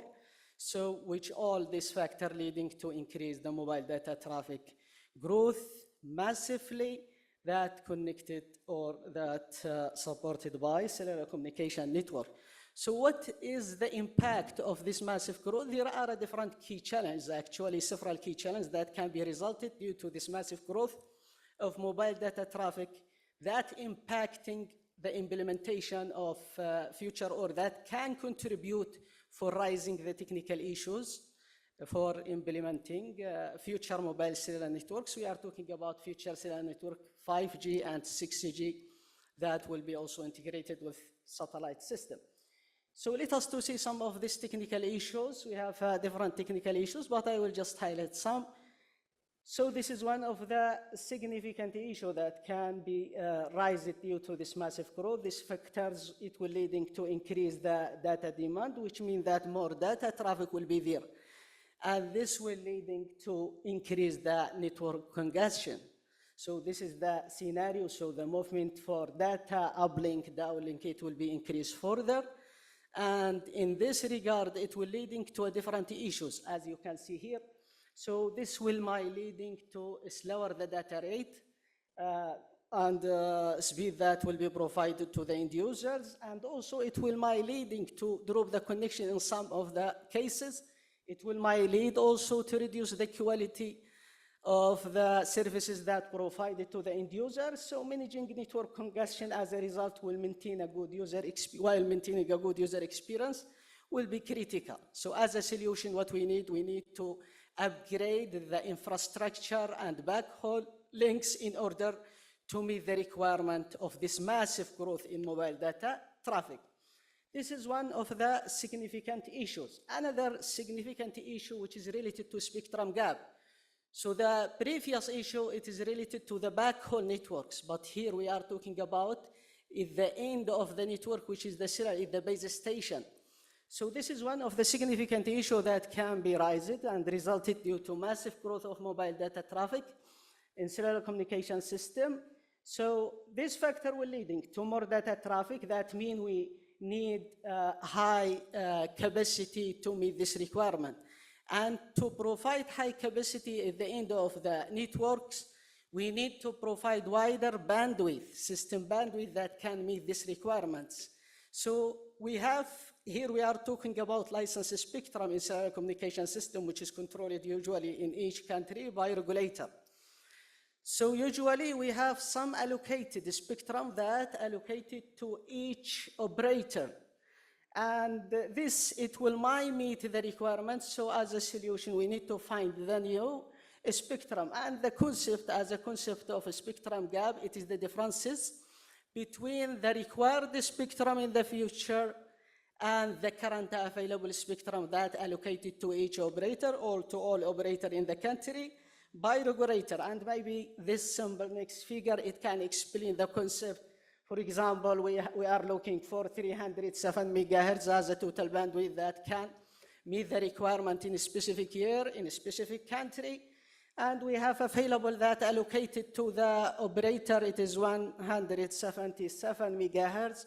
So the gap, it will be the differences between this, which is close to, or it is 130 megahertz. This is just a basic example that describing the spectrum gap. And this is the reason why when we move from technology to another technology, the requirement of bandwidth that needed, it will increase further. So as you can see here, when we move from the first generation to sixth generation, the required bandwidth, it will be higher and higher, getting higher and higher. This is the reason because we need to meet the requirement of big data growth. And in order to solve this, because we have some limitation, there is some limitation, we have to move to the higher frequency band.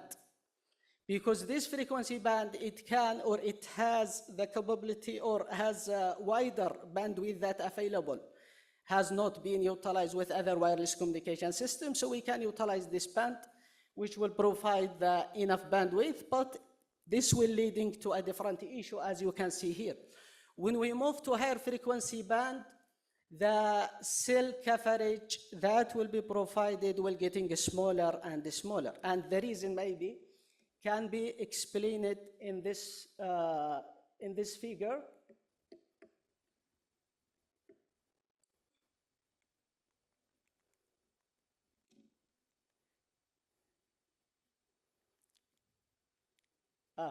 Okay, and the reason for this, why the cell size getting smaller, because there is a relation between the frequency and the attenuation. When we propagate or the signal is propagated, with the higher frequency, it will leading to increase the attenuation. The propagated signal can propagate to a shorter distance when we move to higher frequency band. So this is as a result of this. And as a result of this deploying a smaller base station, it will leading to deploy a massive number of small cells, as we can see in this figure, massive cell that operating on the higher frequency band millimeter wave or terahertz, as we can see. And if the user is moving, because here we are talking about cellular communication system, that means we provide the services to the end user, those moving from place to another place. So it will leading to increase the issue related to mobility. Users need to switch the connection from one base station to another.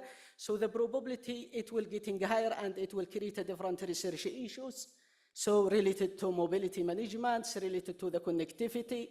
And this user need to switch the connection by utilizing handover procedure, as we can see here. This is the basic concept of handover procedure, which need to be handled more efficiently as compared to the previous technology, 4G and 3G. So we need to find a solution that provide or meet the requirement of this new technology by developing more artificial, more intelligent solution that can meet the requirements.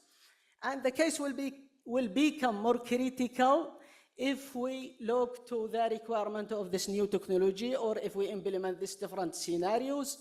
And also this is another, for example, a case if we support the drone through the wireless cellular communication system, it will be more critical due to the characterization of drones and movement will be different than the user in the ground.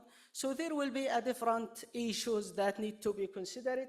And the case also will be more critical if we consider a different technology solution providing cellular communication and deployed overlapping with the other technology. So it will leading to a massive or to ultra-dense networks that consist of a different mobile technology and a different solution deployed overlapping to provide the solution. So there will be a different research issues that need to be addressed related to handover management, related to mobility robustness optimization, related to handover decision, also related to the protocol routings, and also to the connectivity, propagation of this electromagnetic waves with a high bandwidth. So there are different research issues that we need to consider. Thank you. That's all.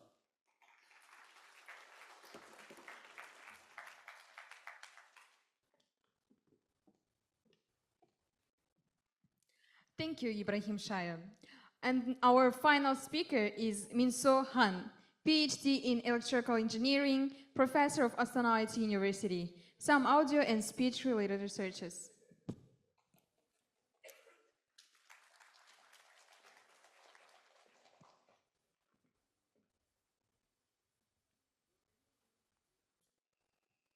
Good afternoon. Are you tired, right? Sleepy? Hungry also? I am, okay? But unfortunately, my mission is to torture you for some more minutes with my boring presentation.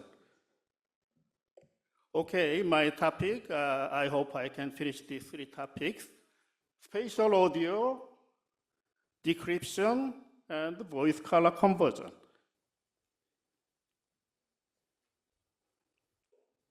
Which one?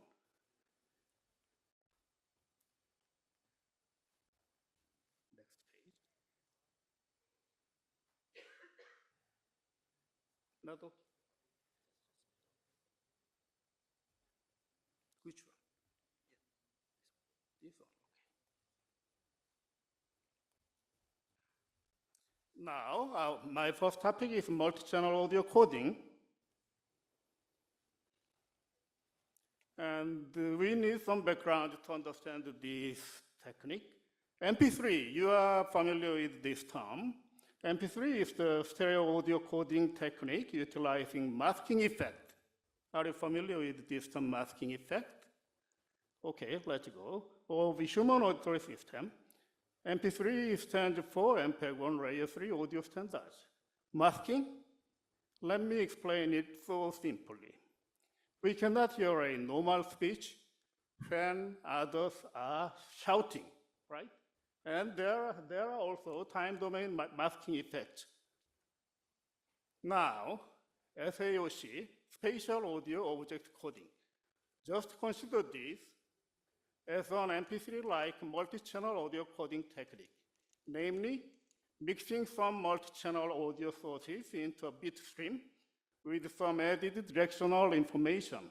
And the decoder's role is to provide multi-channel, namely 5.1 or 7.1 audio signal for 6 or 8 speakers, okay?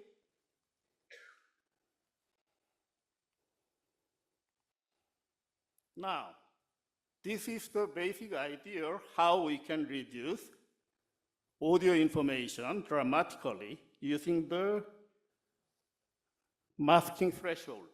Actually,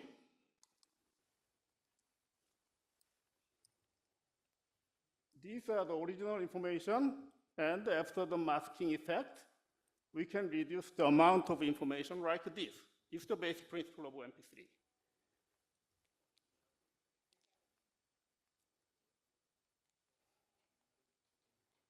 Now, let me introduce the basic idea, user-interactive audio service. Actually, the goal of this one is a very high-quality karaoke. All subjects are recorded through microphone.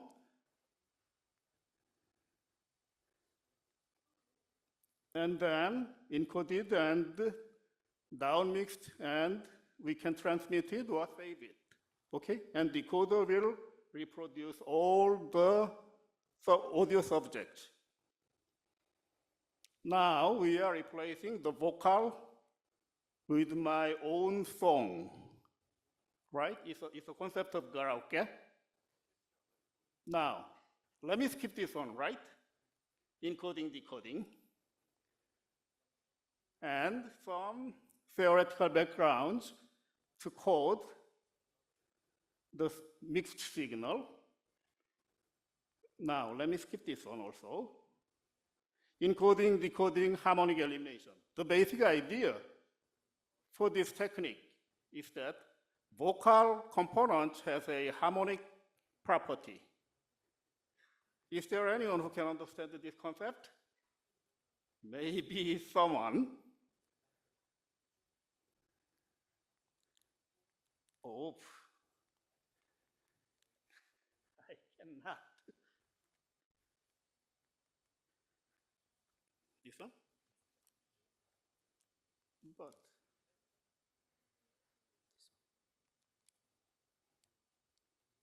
yeah, skip this page also. Oh no. Would you please press that one? First speaker? Anyone there? A little louder, please.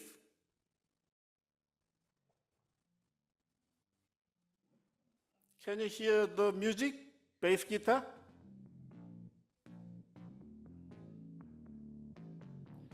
They are the separate audio objects, sound objects.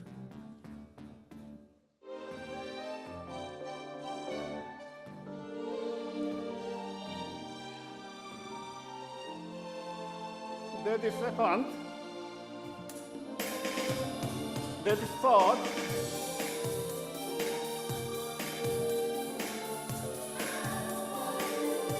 That is background. That is vocal.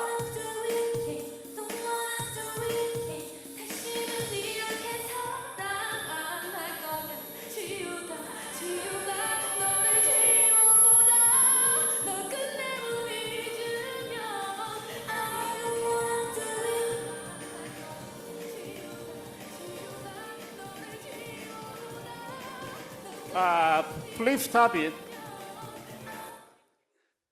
Yeah, there is some conflict among audio files, so let me show you the final result. SAOC, please press this button.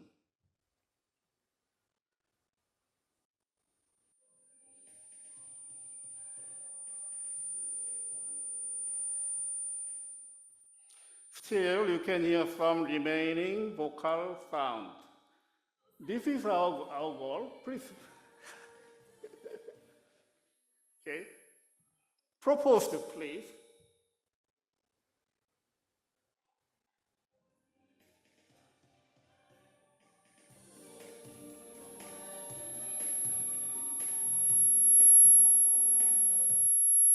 Now you can see that vocal component is almost perfectly removed.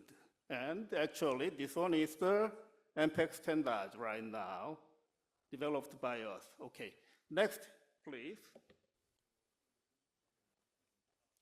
OOO project. I cannot give you the title. Why? Details. National security of South Korea, and the goal to decrypt, decode, enemy means North Korean military. Enemy's military communication messages. Outline methodology, utilize the speech and the language property as much as possible at first, and then utilize the neighboring speech properties. Performance, marvelous. Several months of execution time, decryption time, becomes several minutes. Think about the painstaking work of the agents who is trying to decrypt this content. You'll understand what I mean a little later. And the materials I can give you here are only the interim results. I had gotten permission to for presentation from my government anyway. Okay, first one. Would you please, first one. Hello.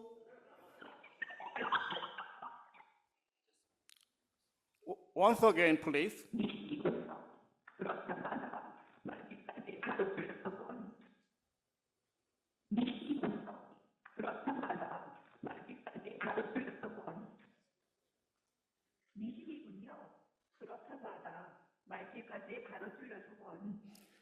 Actually, Korean government provide the encrypted material for us, and then we solved that problem. And there would be another example, and they are based on different coding algorithms. Would you please press this one once again, the first one?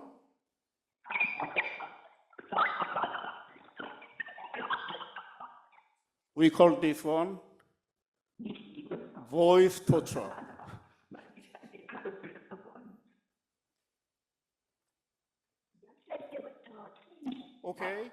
Okay, let's move to the next one.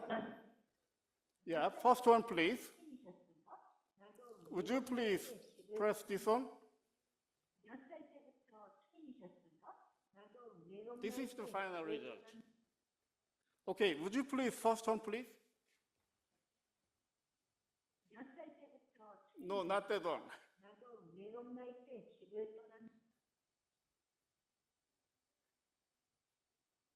Okay, there are a lot of audio conflicting problems there, maybe, because of the limited size of RAM.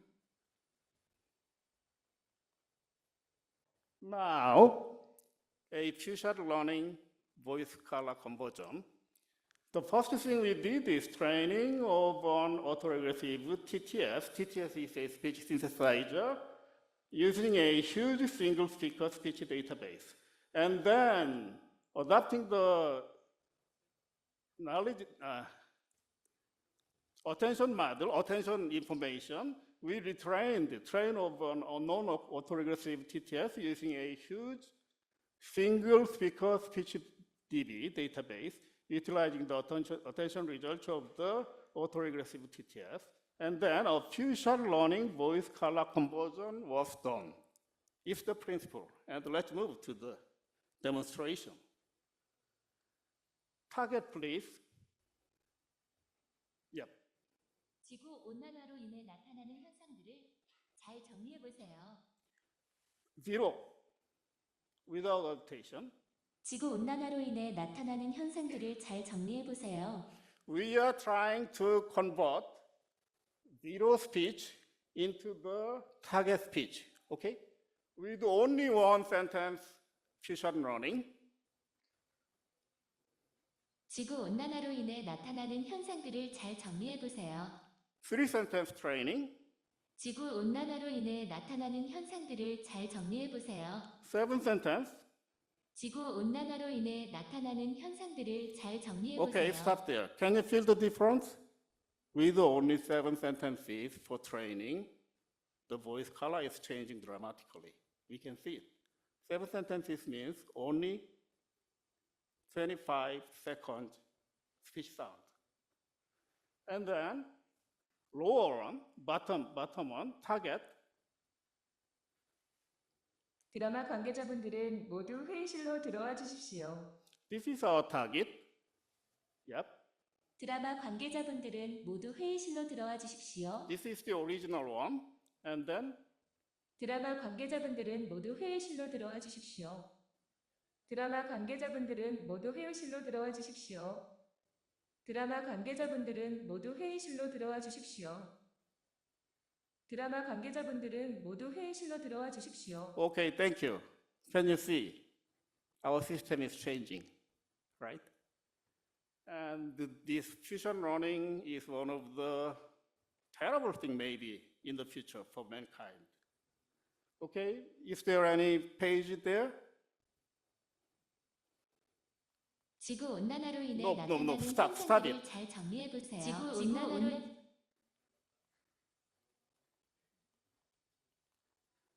There is only a brief summary of this technique, and the final page is thank you for your attention. Thank you.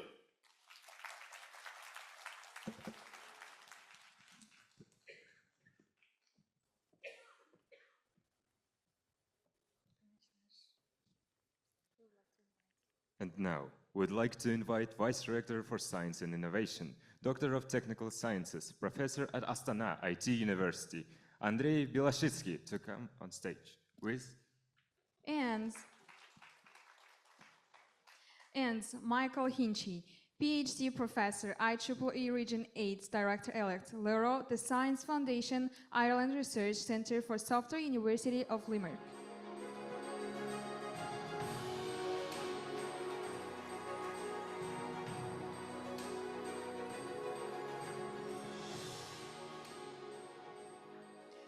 So, the certificates of appreciation awards to Professor Pravin Kumar as Section Chair of the 2022 IEEE 4th International Conference on Smart Information Systems and Technologies.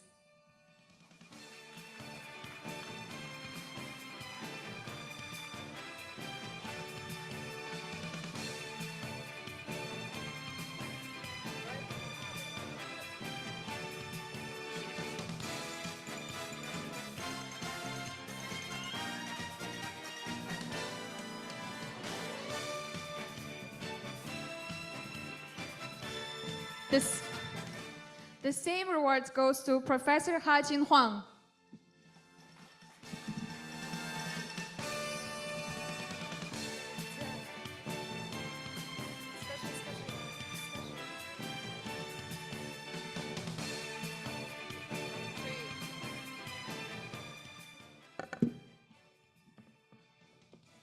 Next, we would like to award Dr. Katerina Kolesnikova.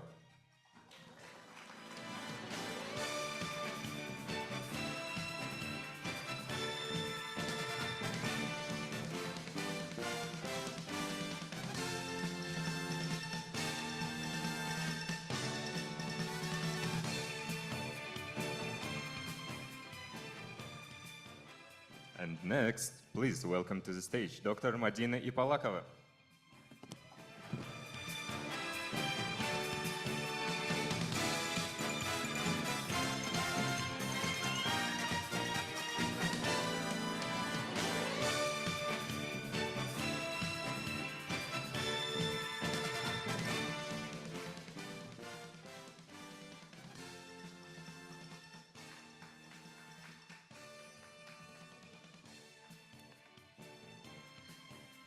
The same award goes to Dr. Leila Rizayeva.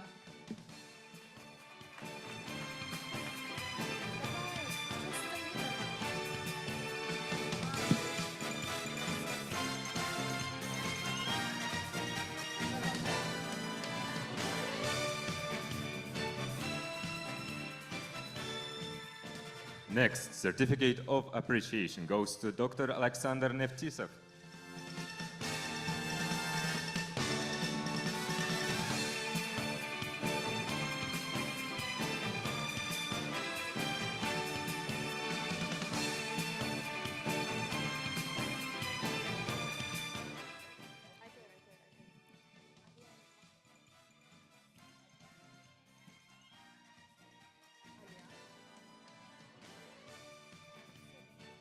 And next, we want to give our award to Professor Balkasheva Mukanova.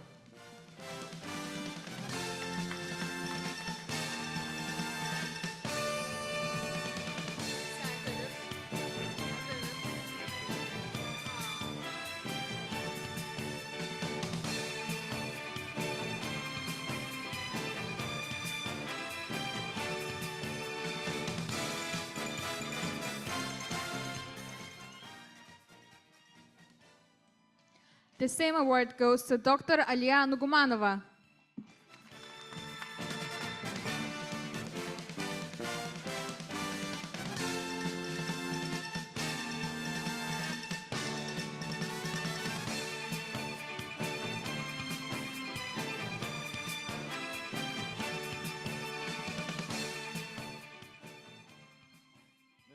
Next, our award goes to Dr. Anar Rahimjanova.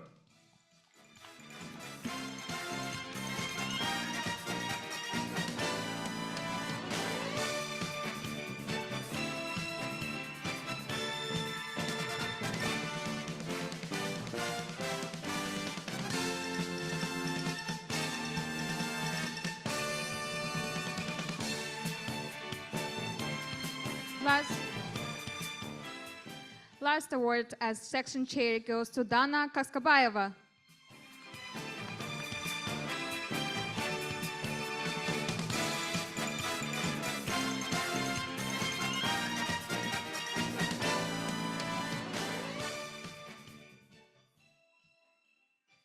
Now, Certificate of Appreciation Award goes to Professor Kurushbayev Akbulyak as co-organizer.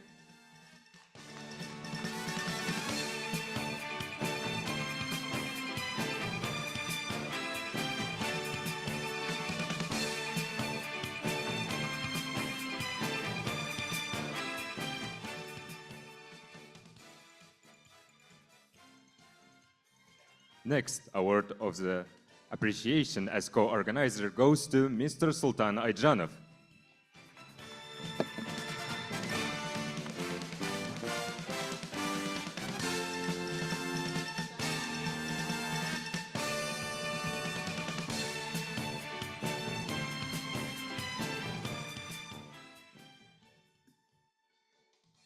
Next, we want to award Madina Tolemisova with Certificate of Appreciation as Section Secretary.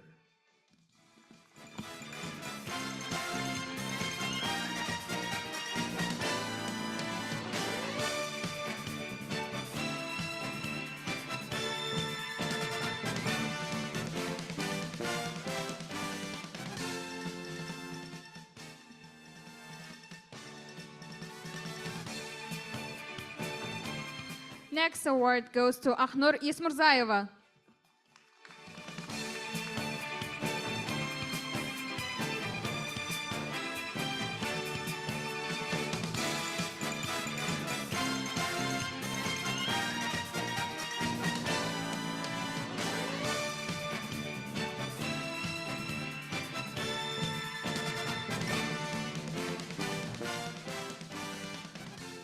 Next, we want to award Lalita Kirichenko as Section Secretary.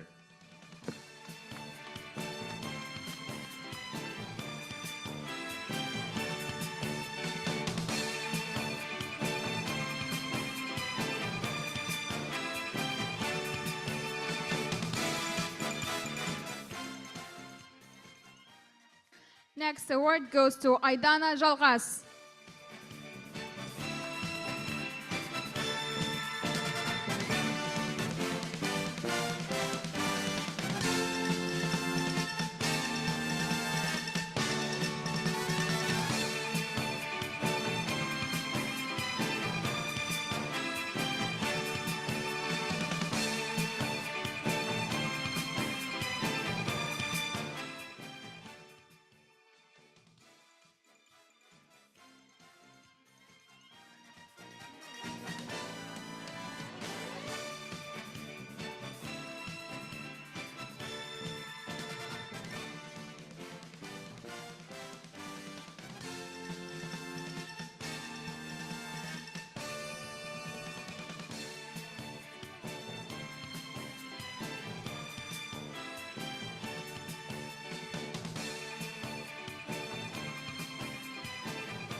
Now, the certificates of appreciation proudly represent to Kairat Batalov.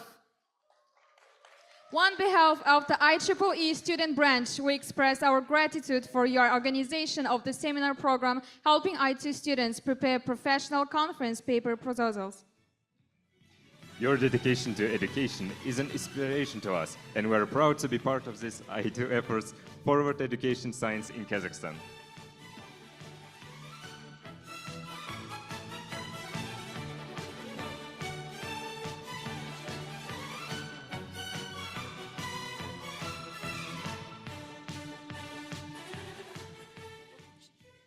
Next certification is proudly presented to Nurhat Ibadildin.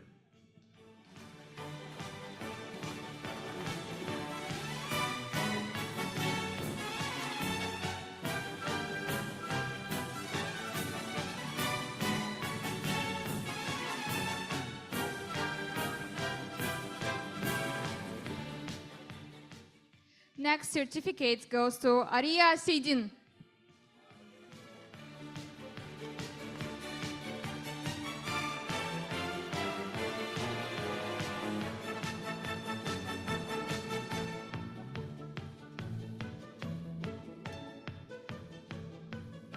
Next, we would like to award Jazira Baysarina.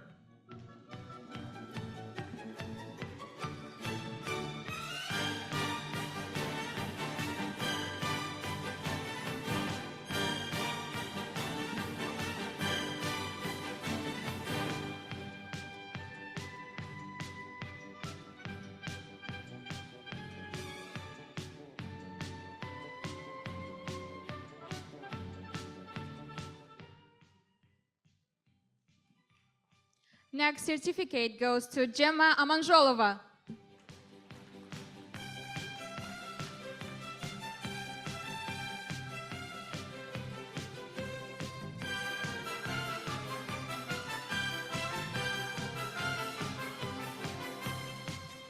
Next, we want to award Maya Abjaparova.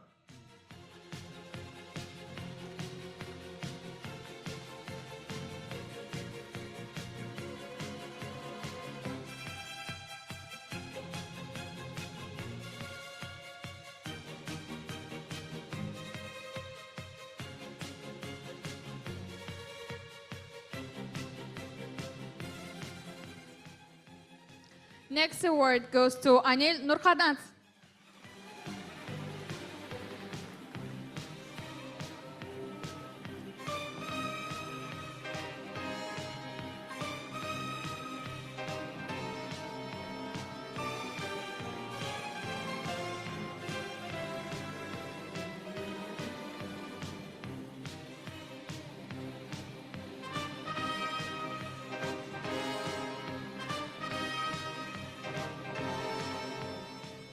Next, we want to award Nursulu Belesova.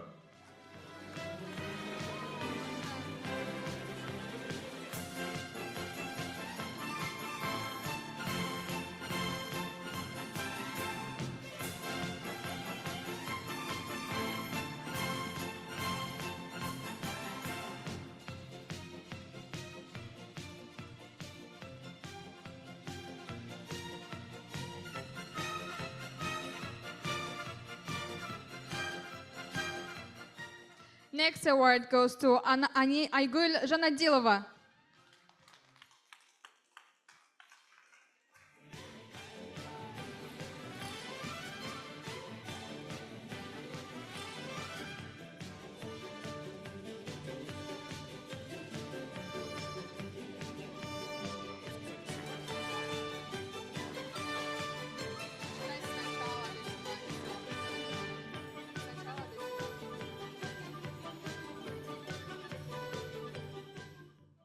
Nextly, we want to give the Certificate of Appreciation as Section Chair to Dr. Didar Yedilkhan.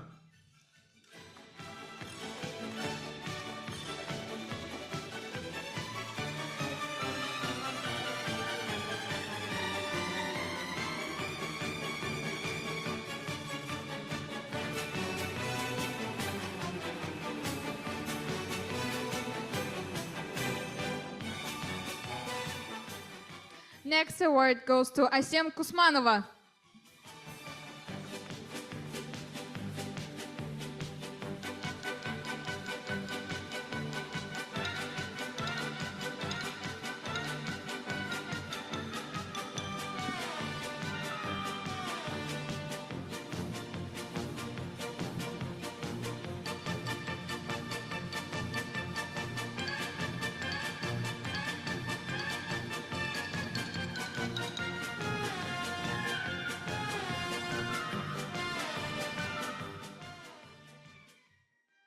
Our next award goes to Ruzia Kamarova.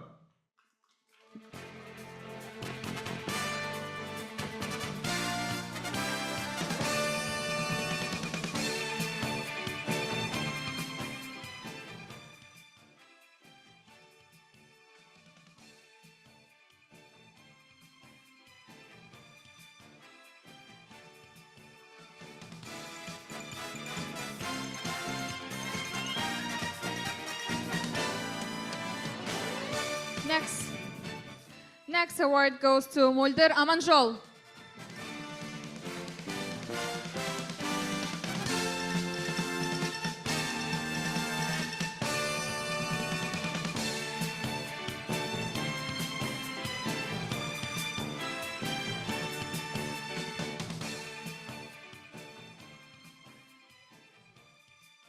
So we're all done with certificate.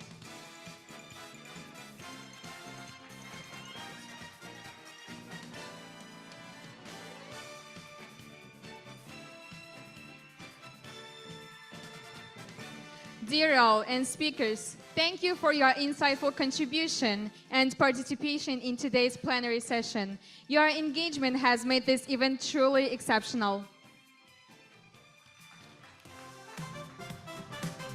As we conclude, let us carry with the spirit of innovation, collaboration, and progress that's defined this conference. Thank you again for being part of 2024 IEEE SIST conference. Goodbye.